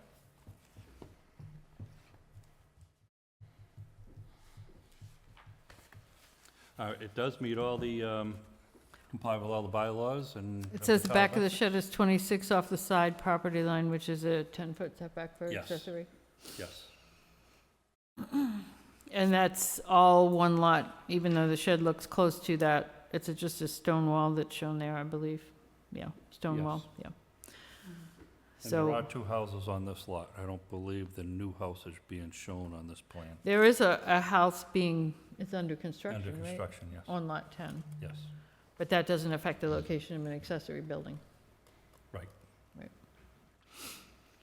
So anyone have questions or concerns about this? I will take a motion to approve the siting of an accessory structure. Lisa, it's not a shed then, right? This is an accessory building. It is an accessory building, yes. Yeah, okay. It says shed everywhere, but that's besides the point. Accessory Well, building, shed's technically. about 100 square feet, right? It's over 200 square feet, that's why it's here. If it was under 200 square feet, it wouldn't be required a permit. Okay. So the shed is 20 by 14 on a 20 by 20 pad. Yes. Right, okay. I will take a motion for the siting of, are we calling it a shed or an accessory structure? Accessory structure, technically. Of a technically accessory structure. Take a motion to So approve. moved. Thank you, Beth. Second? Second. Thank you, Simone. All those in favor? Aye. Aye.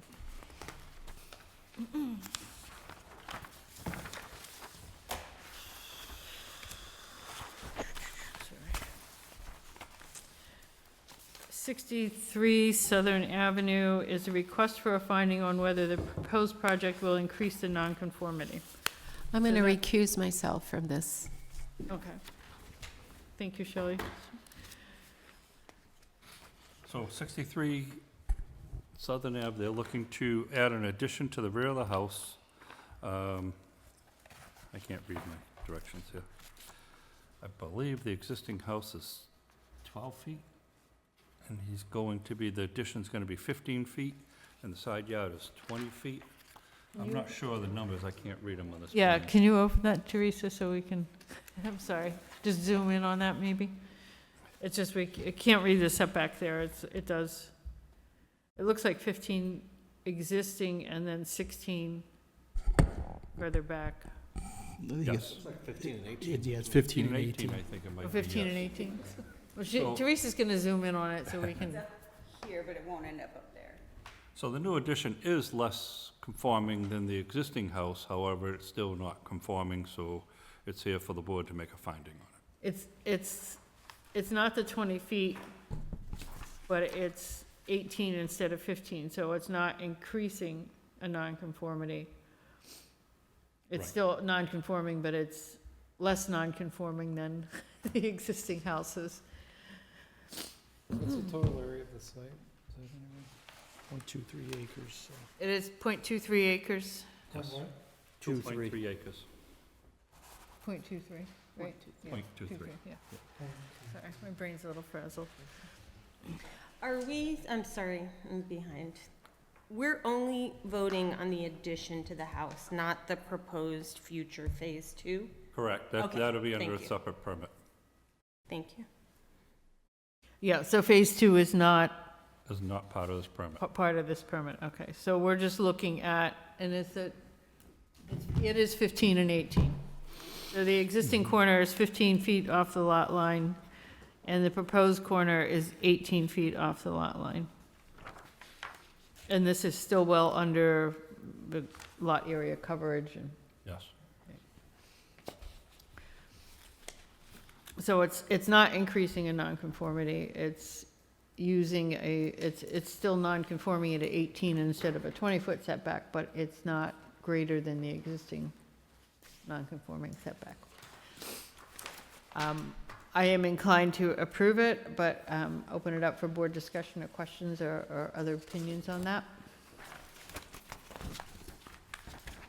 So if it's not increasing the nonconformity, do we need to vote on it? Just closer to the mic for Joan. If it's not increasing the nonconformity, do we have to do a vote on whether it's increasing? I think that's the first part of the test is for the board to decide whether or not it increases the nonconformity, and if you decide it does not, then that's the end of it there. The complication in that is because there's an addition, so the building is bigger. So there's a non-conforming corner that's 15 feet off the lot line, but the building's getting another, say 50, 60% larger, and that one corner is also now non-conforming.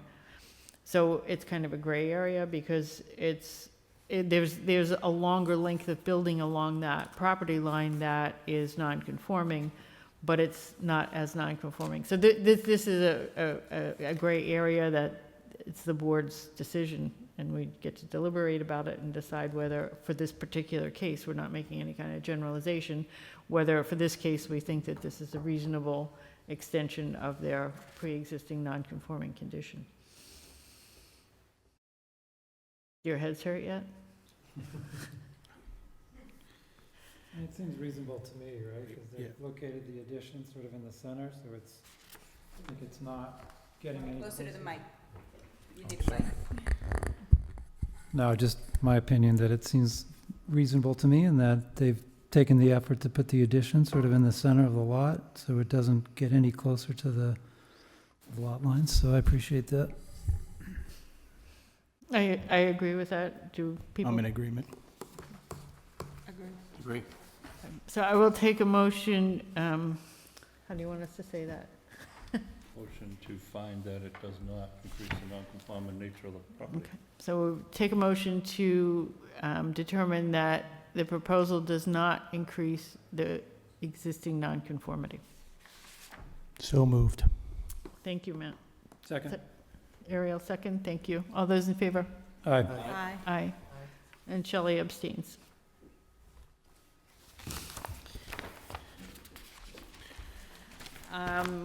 Next up is 91 Main Street. We are going to be doing a site plan review on this project after a fun-filled evening next meeting.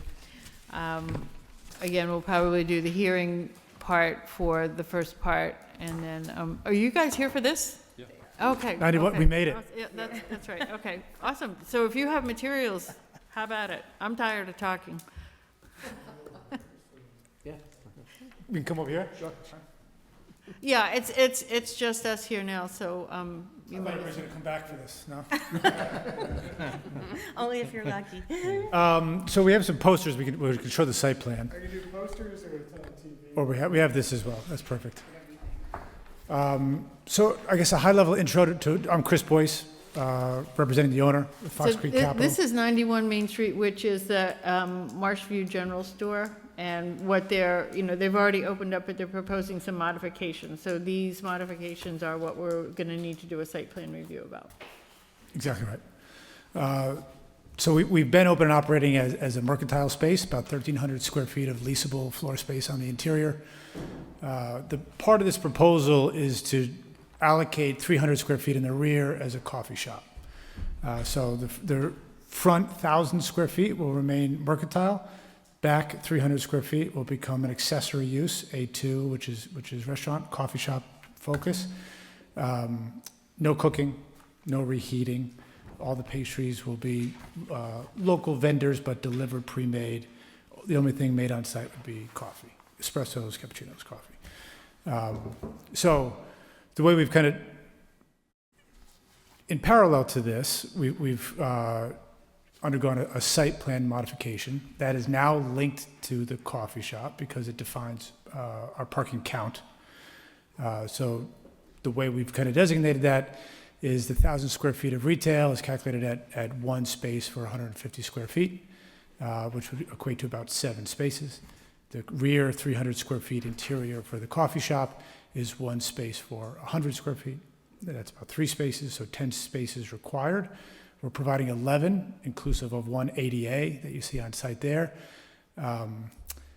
Two major reasons for the change. We could have just, I guess, striped the existing asphalt. Through the used experience of the building since we opened in the winter months anyway, so we haven't seen the busy spring and summer. The parking lot's a little chaotic. Sometimes people don't know where to enter and exit.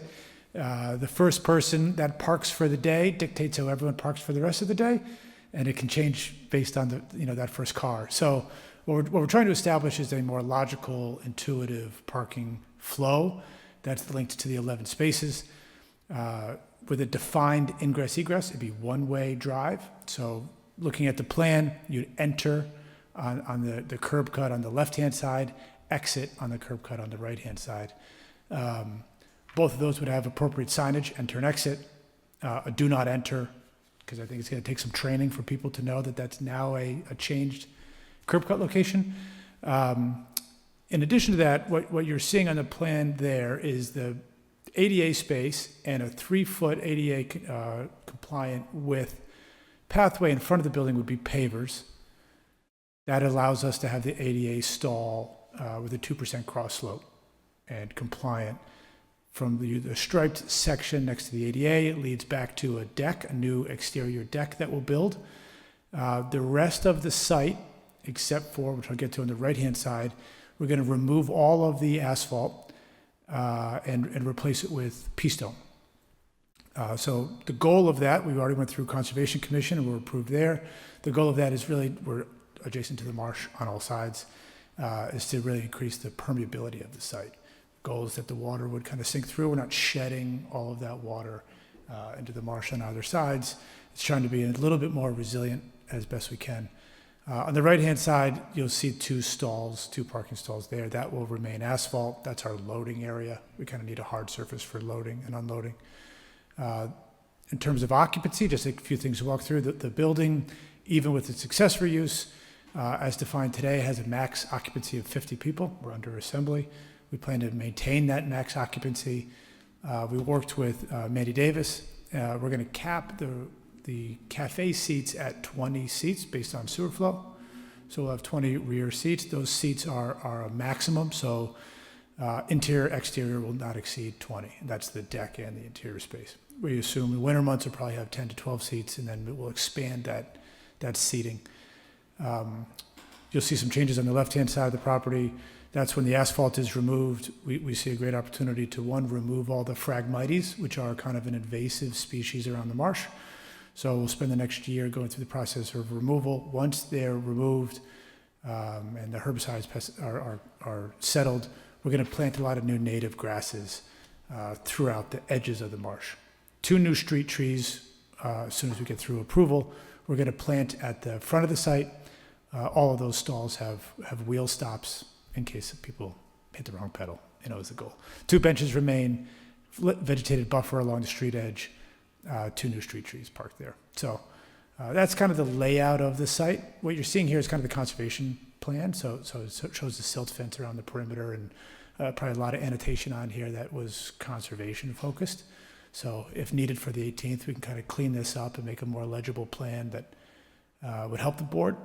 But we're not going beyond the bounds of the limit of asphalt today. Where the asphalt ends, nothing will extend beyond that, except for some native plantings that are kind of propagated into the marshland.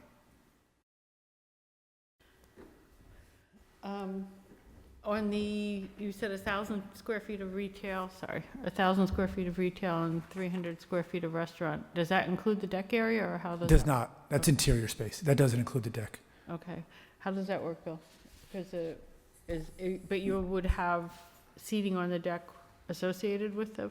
The seating on the deck would be seasonal, and it'd take from the seating inside. So if there's 20 seats inside, he can, whatever he put on the deck, he'd have to lose the inside seating. So he never exceeds 20 seats, whether it's inside or outside. Yeah, but we do parking lots by square feet. We do what? We do parking spots by square foot, unlike most places. Didn't think of that. I was thinking moving the seats inside and outside, and so I wasn't thinking of the square footage on the deck. We just Yeah, need, you're right. we need to look at that. I mean, you have one more spot than you technically need, which gets you another 100 square feet. So we just need to, That deck is larger. Is there a note on there? We're larger than 100 square feet, though. So I guess you're saying if that's counted as likely A2 space. if you're serving, The way our bylaw is written is that for every 100 square feet of restaurant space, you need one parking spot. So if you're going to be serving on the deck, that would count as serving area. I don't know how it works if you're serving on the deck, because what Bill's saying is you'd be moving seats outside. So I don't know how you would, if there's a mechanism to limit. If you say, in the winter, our 300 square feet are in here, and in the summer, we only have 100 square feet in here and 200 square feet, I don't know. That is, I'm gonna throw that one at Bill, because you are the enforcement officer, not me. I'm gonna kind of agree with what you said in the first place. If you have the deck, you have to, and you're using it for the restaurant purpose, not the retail purpose, then it's gonna count the square footage towards the parking.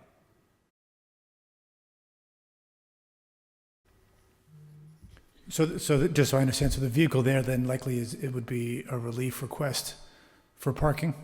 I'm sorry, the what? The next vehicle there then is a relief request for parking, Yeah, right? but that would be through the zoning board. Yeah. Yeah, we can't provide that relief, the ZBA. No, I understand. Right, Yeah. yeah. I think I remember, though, that the precedent had been set, though, with where the River Dog was, right? Mayflower, Yeah, Mayflower. I thought we had gone through this once before. Exactly. yeah. But we But didn't give it to 'em, actually, did we? what she was doing, I believe, I don't know if we ever approved it totally, but I believe she was moving seats inside and outside. But we never gave the patio. I don't think we ever gave the patio. I don't think we ever gave the patio approval, No. because she kind of did that without telling us she did it. That was like 250 inside, and the 3 parking spots covered that, so she never did get approval for the patio as a Right. serving area. The patio would have only, just to clarify, the patio would have only needed a conservation approval, not a building permit for it. So I don't think she got a building permit for it, but I do believe she went to conservation for it. But when we look at it from the point of view of what areas are being used for restaurant use, Yes. when we review the parking, is what. If it's gonna be part of the restaurant use, it's gonna be considered as a square footage, as we can't divide seasonal square footage up, I don't. Yeah, I mean, okay. Does the I mean, bylaws the say anything difficulty- about serving those specifically? Because if they're not serving the deck, people are purchasing the coffee and then they could go out to the deck or they could just go out the front door. So it'll be the use. If if they're going to purchase a coffee and walk out the door with it and stand there on the deck, that's part of retail, same as if buy a coffee at any convenience store and walk outside and drink it outside. That's still retail. It's when you provide a seat for them to sit down that it becomes a restaurant. So, and that's what we went over to discuss this, when he wanted to add the seats. That's where the change of use came from. When he's adding the seats inside, he's becoming a restaurant. And then they're limited 300 feet, I forget what the square footage. That's the accessory use is only 300 square feet. 300 square feet for the restaurant use. So just so we don't get tripped up when we go through this process, so fixture counts, sewer flow, occupancy are all seat-based. Parking is square footage-based? Oddly, yes. For whatever reason, that's the way our bylaw is written, and that precedes anyone here, but that's why we're talking about the 150 square feet of retail per spot, 100 square feet of restaurant per spot. Yep. I'm curious, all 11 spots are for the public? Yes. So where are your employees parking? Right now, one employee does park on site. The other kind of commutes in or is dropped off. Time will tell where they ultimately park, but that's why we had the one additional. We always made sure that they had one spot so that employee could kind But of park. if you bring in coffee now, you're going to be adding more employees, so you'll be adding maybe 2 more employees. We hope So for I 2 just- total. Right, but Yeah. we don't actually, when we talk about retail or restaurant, we don't differentiate between public or employee. We just say, I mean, when we look at a restaurant, we look at the serving area, and that's the basis for our criteria, and it does not differentiate, like, who's parking in that spot. Same with retail, same with any of these, we don't, it's, for whatever reason, it's something we're gonna look at someday, but these are the bylaws that are on the books right now, and then just talks about area of different uses and the square footage of those uses and how many parking spots you need for those uses. What's the restaurant area per spot again? What's the restaurant area per spot? 100 square foot per spot 150 for retail. for retail, correct.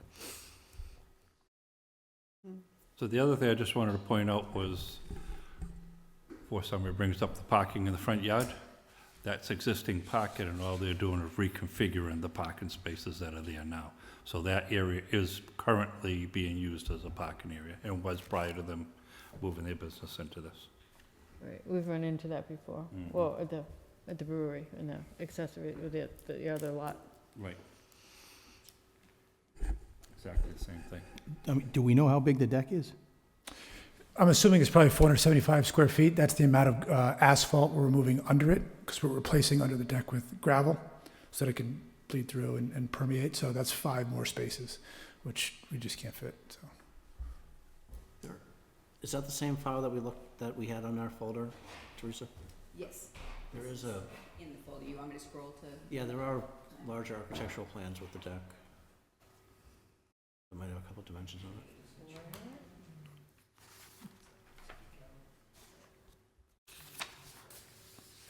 Over here? Tell me when to I stop think, here. well, no, there's no numbers on that one. I think there's it's almost like a framing plan that might have a couple dimensions on it. What's the distance that they have to be from the parking from this, Lisa? Do you- Sorry? What is the distance that that the one. parking has to be from the facility? It's not from the facility, it's from the setback from the road. No, I mean, I believe it's 200 feet. 200 feet. So if they had parking Oh, how far away? somewhere else, Yeah. other property that they owned. 29 by what? 2910 by 13.6. I know what you're thinking, but I don't believe there's any extra parking. There's no, even Where? if it's I vacant. guess just a question on use. Restaurant was referred to, since we're not cooking or reheating, and it's essentially coffee service. Wouldn't the seats then be first come, first serve, and it's more like When you serve takeout? food or drink to be seated inside a building, it becomes a restaurant use. Doesn't matter whether the food's cooked there or what. As long as it's served there to be eaten there. Even pre-made meals qualify if you have a seat for them to sit at. What if there was like, what if the railing had an edge, but there's not seats? Are those seats, or that's just outside space? It's really up to them to designate what that use of that deck is gonna be. If they wanna designate it as retail and have a railing instead of coffee cup on, I don't see that would violate the description of a restaurant, but it's gonna depend on what they want, you know. I'm assuming the idea was to have somebody sit there and look out over the nice view over the marsh and the little river out back there and everything. I mean, it's a beautiful spot. I get to enjoy it every Wednesday night. Yeah, we had anticipated as the 20 seats from the interior cafe would move outside and/or programmed space. You know, we've been using that back coffee area as wreath making and others, and I think we envision that deck would find other retail-oriented programs through the summer, whether it's yoga or some other maker space. So it'll be used for a lot of different things, but on its average daily use, it probably would be coffee and seating on for that- people to get grassy roots and then sit outside and eat something. Based on that configuration, what are we short? 5 spaces, as I'm understanding. And you know, unfortunately, this 11 is probably as tight as we can go without infringing upon the wetland buffer at all, you know, which we don't want to do.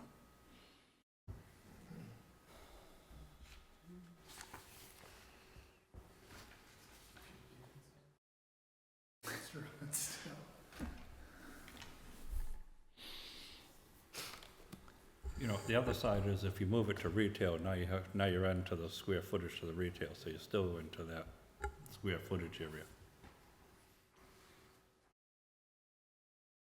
Yeah, we end up with 3 spaces, I think. 3 versus 5. Does the interior space include like back of house space, like closet storage? Does the area of the retail or restaurant include back of house storage, No. bathrooms, things No, like that? so restaurant is defined as one parking space for each 100 square feet or major fraction thereof of floor area not used for storage or food preparation. So it's only where the public could walk.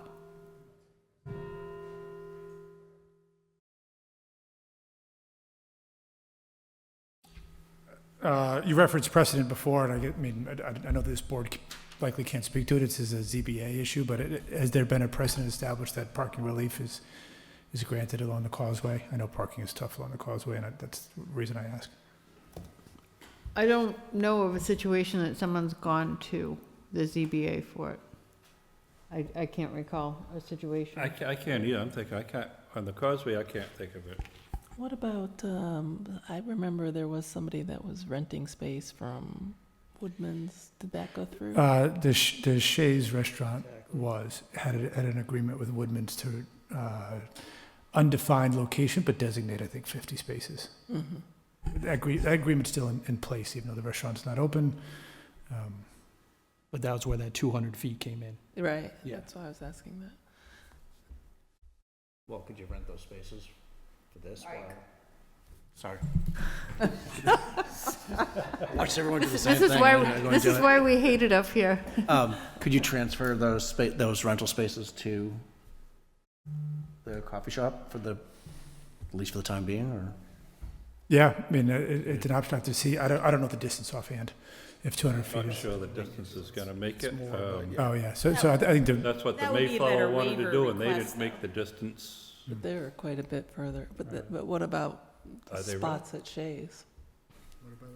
I think that's still going to be, just looking at our frontage is 150 to 170. Yeah, so we're just past the brewery at 200 feet or so. To get to Shays. Which some people park in that lot since it's unused at the moment, but that's not long term, we hope.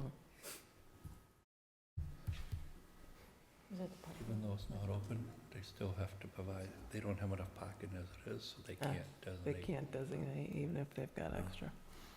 Okay. Yeah, I mean, I felt really bad about Mayflower for this reason. Why it's not here? Suppose you could go through with the parking and the inside and figure out the deck afterwards, if you want to do that. Or you can, Say again, Bill, I'm sorry. I was saying, you could go ahead with the inside restaurant, leave the deck off for now, and then decide whether you want to go to the zoning board or if you want to, come up with another idea. Yeah. It would defeat the purpose of us. Yeah, that might be our most expeditious path to keep this moving and get the coffee shop open and functioning, and then we'll have to determine how best to approach the deck. I appreciate that. Yeah, and whatever, if there's another way to reconfigure the parking lot to squeeze, I mean, you're not gonna squeeze 5 more spots out of it, but something out of it.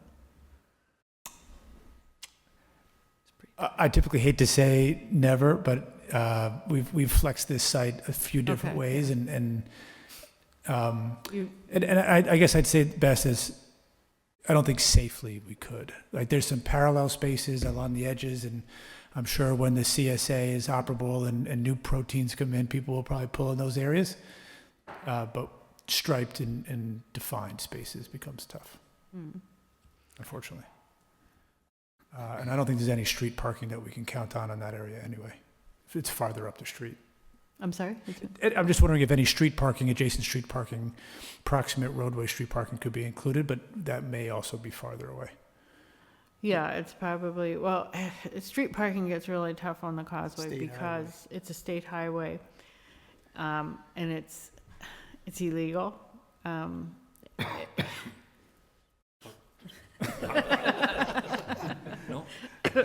Legal.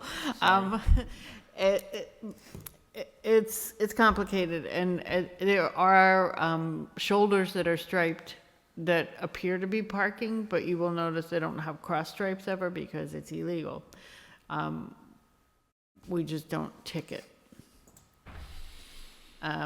If you look like at a town like Ipswich, where they also have Route 133 going through their downtown, they have basically taking control of the part of 133 that goes through downtown Ipswich.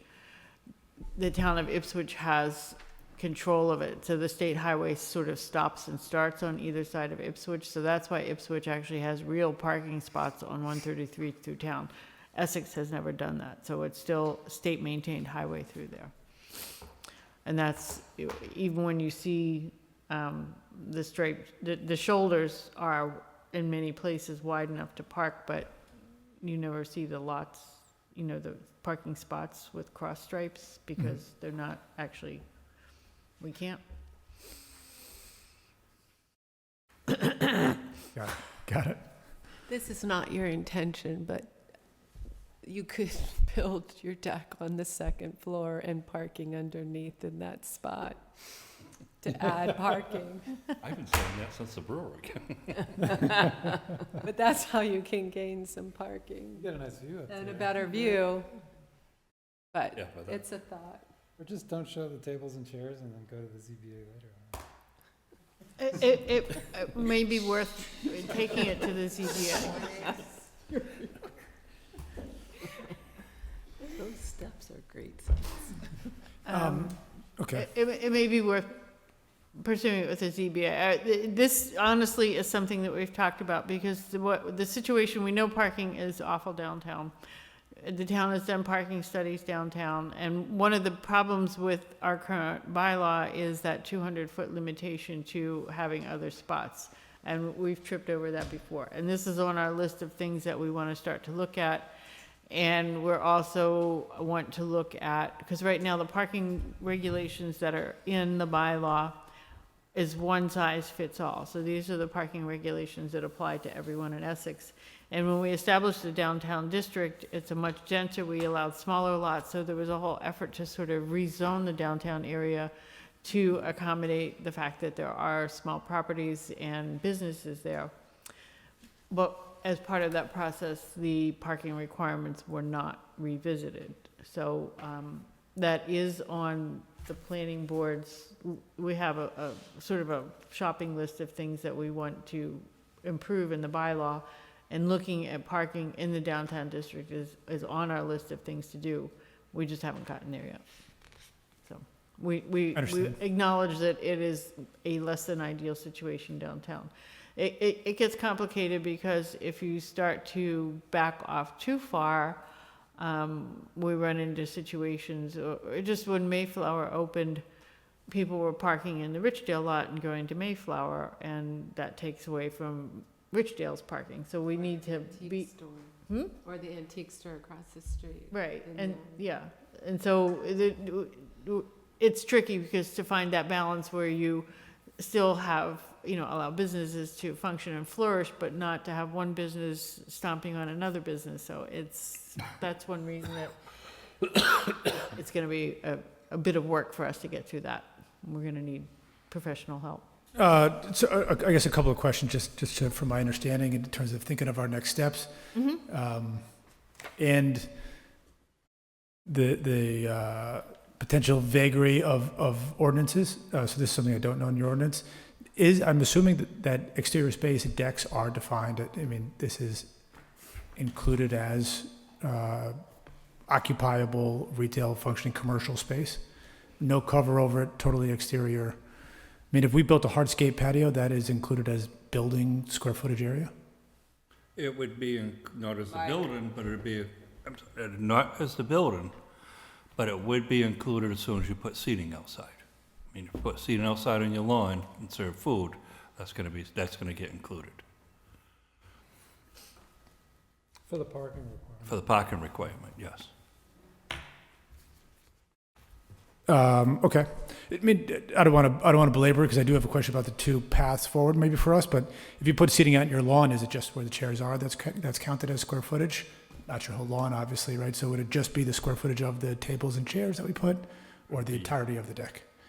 The bounds of the deck. Before we let you do it, we'd have you designate same as a deck. The bounds of the deck become, understood.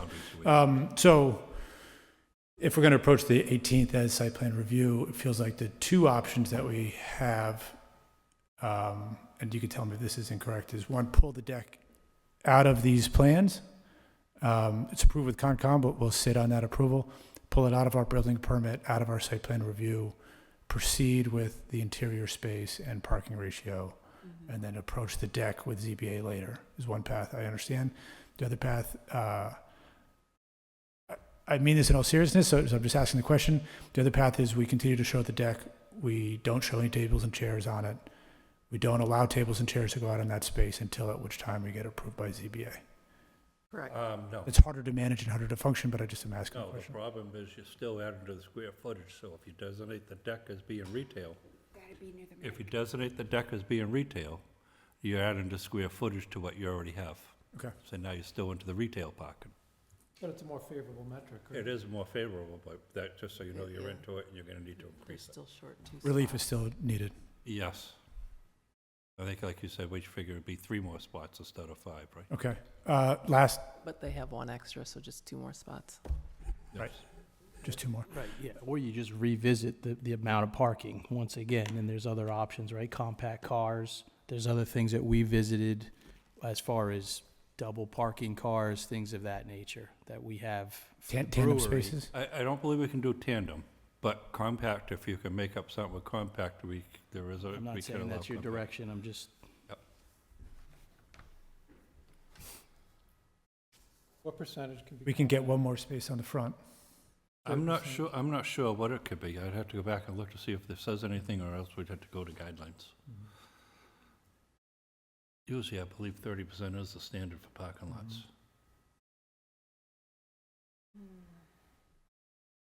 I don't know why everybody drives huge cars, Yeah, including me. Not me.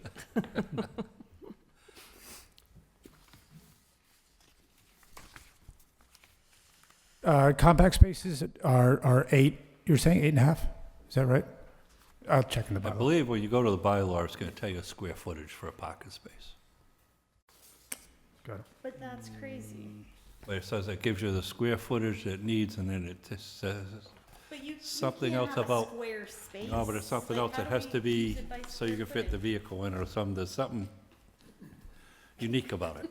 I guess last question, I'm assuming that the answer is no, but I guess last question is, since there's 2 uses, a primary mercantile, retail, and a secondary accessory use, coffee, they're being treated independently, but is there a shared ratio in any way that we could use, shared parking analysis? Not at this time. What's that? And I said, not at this time. Okay. And you excluded all the support and back of house and loading and? I'll double check that cashiers and the coffee bar itself and those kind of things are excluded. So And will be- employees are not gonna come into the mix at all. So it doesn't matter whether the employees take the parking spaces. We have nothing in the bylaws that distinguishes between customers and employees. No, understood, because if we would, then the sewer capacity seating caps and the occupancy caps would be linked to parking, and that was our approach, I guess, but we'll double check our math on the layout of the building, and we'll double check the bylaws on parking, and short of a solve there, I think that we'll notify you that we'll pull the deck out and then approach it with ZBA, so we can keep the coffee bar moving. I appreciate it, an oversight, so thank you. It's a really nice plan, and it's a really nice site, so I hope it works. We do have 200 square feet in here. For parking space. Yeah. I don't want to speak for the chair, but I don't think the board would mind. I don't think the board would mind if you came back and pulled that out at the next meeting. So it gives you the time to figure it out and work out something if you can. If not, you can, hopefully the board will let you pull it out at the next meeting. Pull the deck You out? Just take it out of the park, out of the permit. Yeah. Just exclude it right out of the permit if you get the approval for the site plan, right? Understood. Yep, we're willing to do that. The hope is a beautiful deck for the summertime, but maybe next winter we'll have it. This is very helpful. This is very helpful. We appreciate it. Not helpful in a good way, though. Yeah. Yeah. And through all this, the ZBA does have the ability to waive requirements, so, I mean, that's another avenue that you could pursue. Got it. And the proposal then, in short, would be a building permit for a deck that building permit would be a denial set that would then be sent to ZBA. ZBA would have to give 0 parking for the new addition of the building, and then we could add, that's. Right, right, we'd look at the permit you have up and we'd say you don't meet the parking requirement because you're gonna use the deck. And that would send you to the zoning board to get relief for the number of parking. Got it. Okay.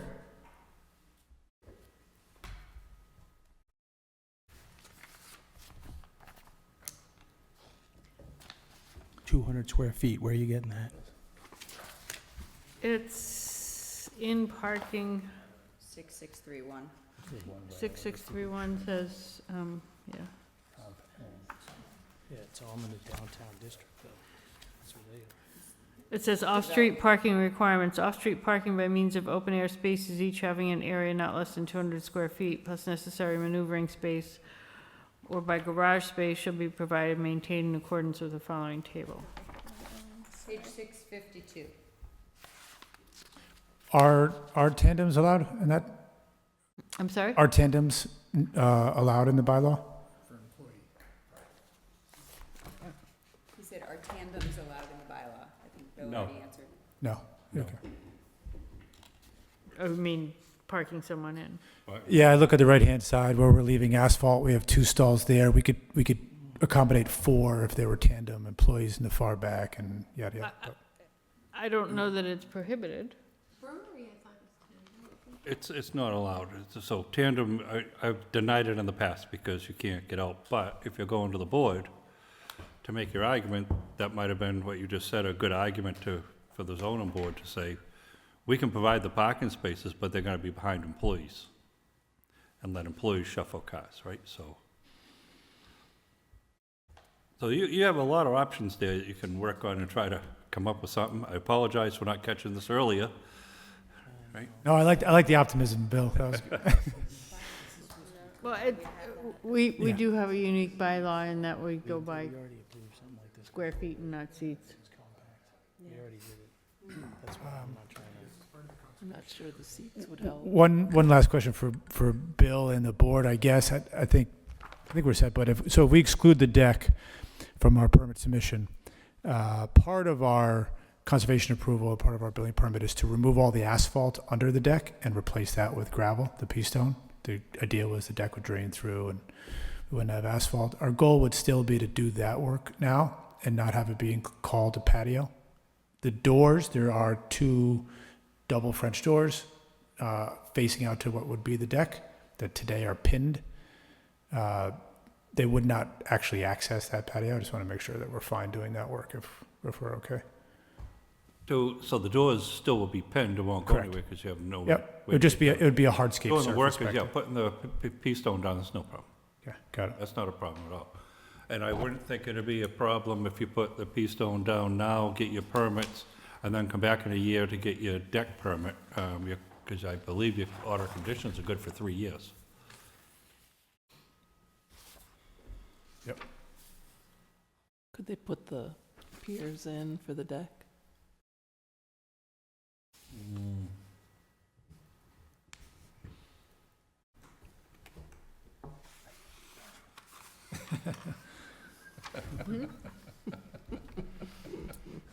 So we'll keep it on the agenda for the 18th.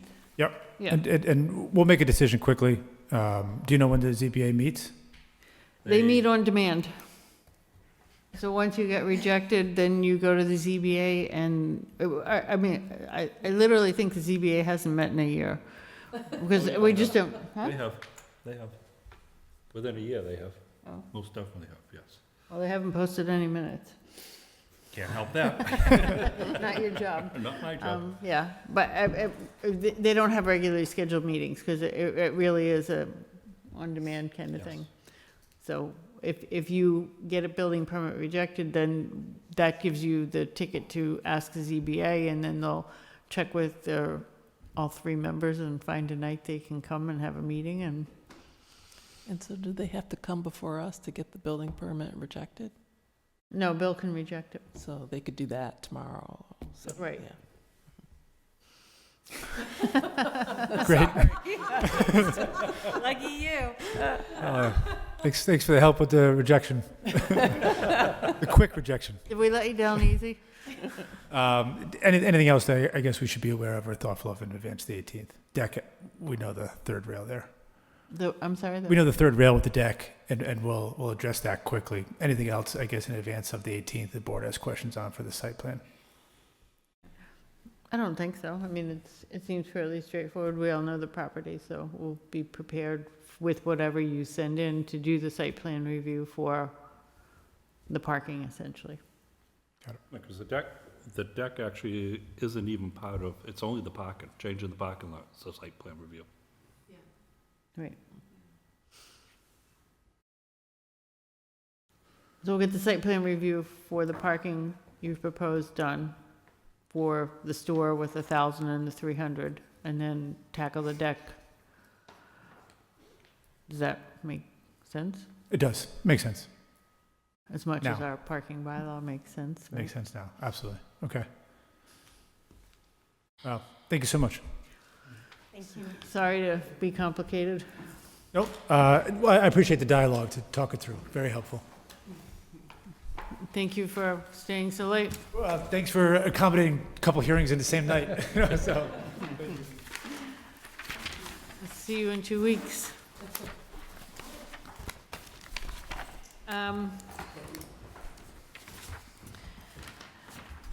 So the bylaw update project, what I'm gonna try and bring for next meeting, and I'll send it around, is if we got approval for associate members, if we have to formalize the selection of the associate members in the bylaw and not in our rules and regs. I'm gonna try and clarify that and bring, if we have to put it in the bylaw, I'm gonna try and bring that to the Maytown meeting. Beyond that, I don't think we're gonna really try for anything. We do have a citizen's petition, which you saw, to repeal the OSRD bylaw. That, because it's a zoning article, we're required to hold a hearing, so we're gonna have to schedule a hearing before our Maytown meeting for that. And do we have to vote do we have to vote on that? Yes, we'll have to vote and decide whether we, as the planning board, want to recommend it to town meeting or not. Recommend its repeal? Right. The citizen's petition is to just basically delete the open space portion of the bylaw, and we have the hearing the way we always do, and no one shows up, and then we take a vote, and whatever our vote is at the time the article is read, I report to town meeting that the planning board voted this many in favor and this many against, and to recommend or not recommend. Which is only because it's a zoning article. It obviously doesn't. So when is the hearing for that? Do we have a idea?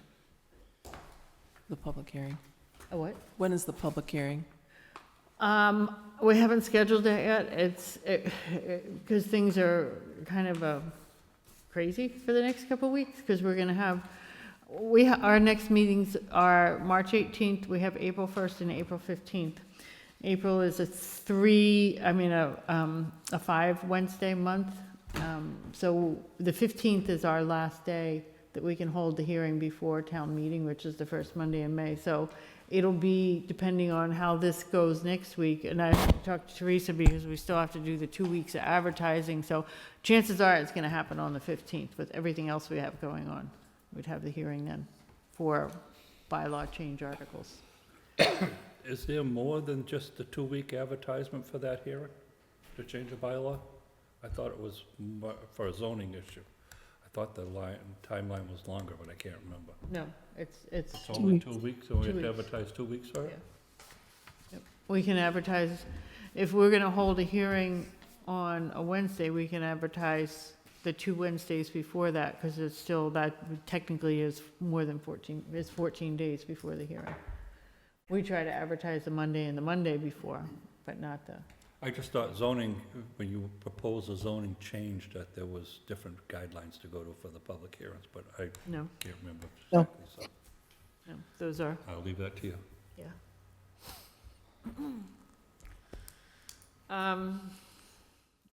So you guys got all the emails on the clean energy permitting, that's still in flux. I just put it on here in case there was anything to talk about, and right now there's not, and I don't think anyone has the bandwidth for that at 9:30 at night. I know I don't. Well, Teresa, anything to update? Yep. Sorry. There's a couple things in the folder that was hanging around somewhere, but they're just your standard other towns items, but one of them is Manchester's notice. They do have some zoning bylaw changes, and that notification is in there, so I thought you might be interested in that. We also received notification from the Executive Office of Housing and Livable Communities that they have completed their initial 30-day review of the housing production plan, and they just let us know that that's the case, and further comments will be forthcoming. And then also we did, just by way of notification for you, we received notice of the draft license issued, the Chapter 91 license for 35 Dodge Street. The board, this was something that I think a year ago, the board chose not to offer public comment on this, and so the board would not be eligible to be part of the appeal process at this point, but we received the draft, and so now you know that. And just by way of notification, you know this just from today, we are still receiving emails from someone on Turtleback Road who's in process with a legal dispute regarding their property and the shared driveway and things. And should it come forth through any other channels to you, please bring it to Lisa's attention immediately. We're still getting emails about it, but we're not able to comment on this. So just letting you know that that's happening. Why you're getting emails and what the emails are about? Yeah, you can. Primarily to try to get information about whether things either have or would or could be approved, but this has been going on for some months now. I know, because I've And we're not engaging because there's legal. Yeah, I was just Lawsuits wondering, around it. I was wondering whether they were trying to get the board to make a decision or something. They're No. trying to To get information, declarative information, and we're not in a position to do that, and we're not doing it, so. Okay. As long as everybody else knows that if something does come your way, to bring it to Lisa's attention. And then the only other thing is, I think you have in your packet, we only had one additional piece of public input for the public hearing, the OSRD at this point. And that's it. The minutes, there are two typos on the minutes that I thank Lisa for. One is in the minutes about the minutes, I had a repeat Shelley there, so I will remove the, so it says was made by Shelley Bradbury, seconded by Shelley Bradbury, comma, Ariel Brain. We'll remove the Shelley Bradbury, comma. And then down at the bottom of the first page, it'd be the existing nonconformity is, not in. So I'll make those two. So if you can consider the minutes with those two items as amended. Can I ask a question while people are reviewing the minutes that I'm going to abstain from? The DPW has been talking with the select board about a road. Is that something that we would end up reviewing? Do we review roads? Over on 30 Apple Street. What are they talking about? What are they talking about? They've been discussing putting a road in, I guess it's from the transfer station through. Oh. Do we do roads? Yeah, we No. do roads. So You would do that would private come before us? It It's should. It's not a select board decision, it's a planning board decision? The planning board does private roads, and the road commissioners, as the selectmen, do the public roads. So if it's a public road, the selectmen do it, we don't do anything. Correct. Oh. There was something in the last town Town meeting, though, about the 2-8 switch out here. There was something about new roads in there, though, so That's I'll what I look it up thought. and see. Maybe it was just naming. No, I think there's something that we do look at roads, but it's a good point. We'll check into it and. 677. 677. The table of contents is where it's at. In the meantime, I'll take a motion to approve the minutes. So moved. Second? Second. Thank you. All those in favor? I Abstain. abstain. Who did, The people who were here People said that weren't yes. here abstained. Abstaining abstain? the people that were abstain? absent. Yeah, but who made the initial motion? I did. Okay, thank you. It says, yeah, I knew.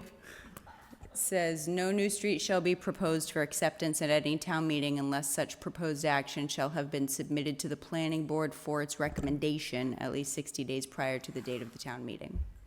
For new streets. That's private roads that would be accepted as public ways. But this says new streets in our bylaw. I mean, you have to look, yeah, Okay. Our bylaw is, as you can tell from parking, different. So it says new streets and it doesn't have any clarity about what those streets, public, private, otherwise. So I'm not sure what the intention is there, but And we'll so look is that- into it. You'll look into it? Okay. Yeah. Yeah, we can check with Brendan about that. So we approved the minutes. Any updates from any of the committees? No. No. And even if you had an update, you're not going to talk about it right now. Public comment? Is there any public out there commenting? Nope. Okay. Thank you, Val, for bearing with us. I will take a motion. Simone? Motion to leave. ASAP. Second?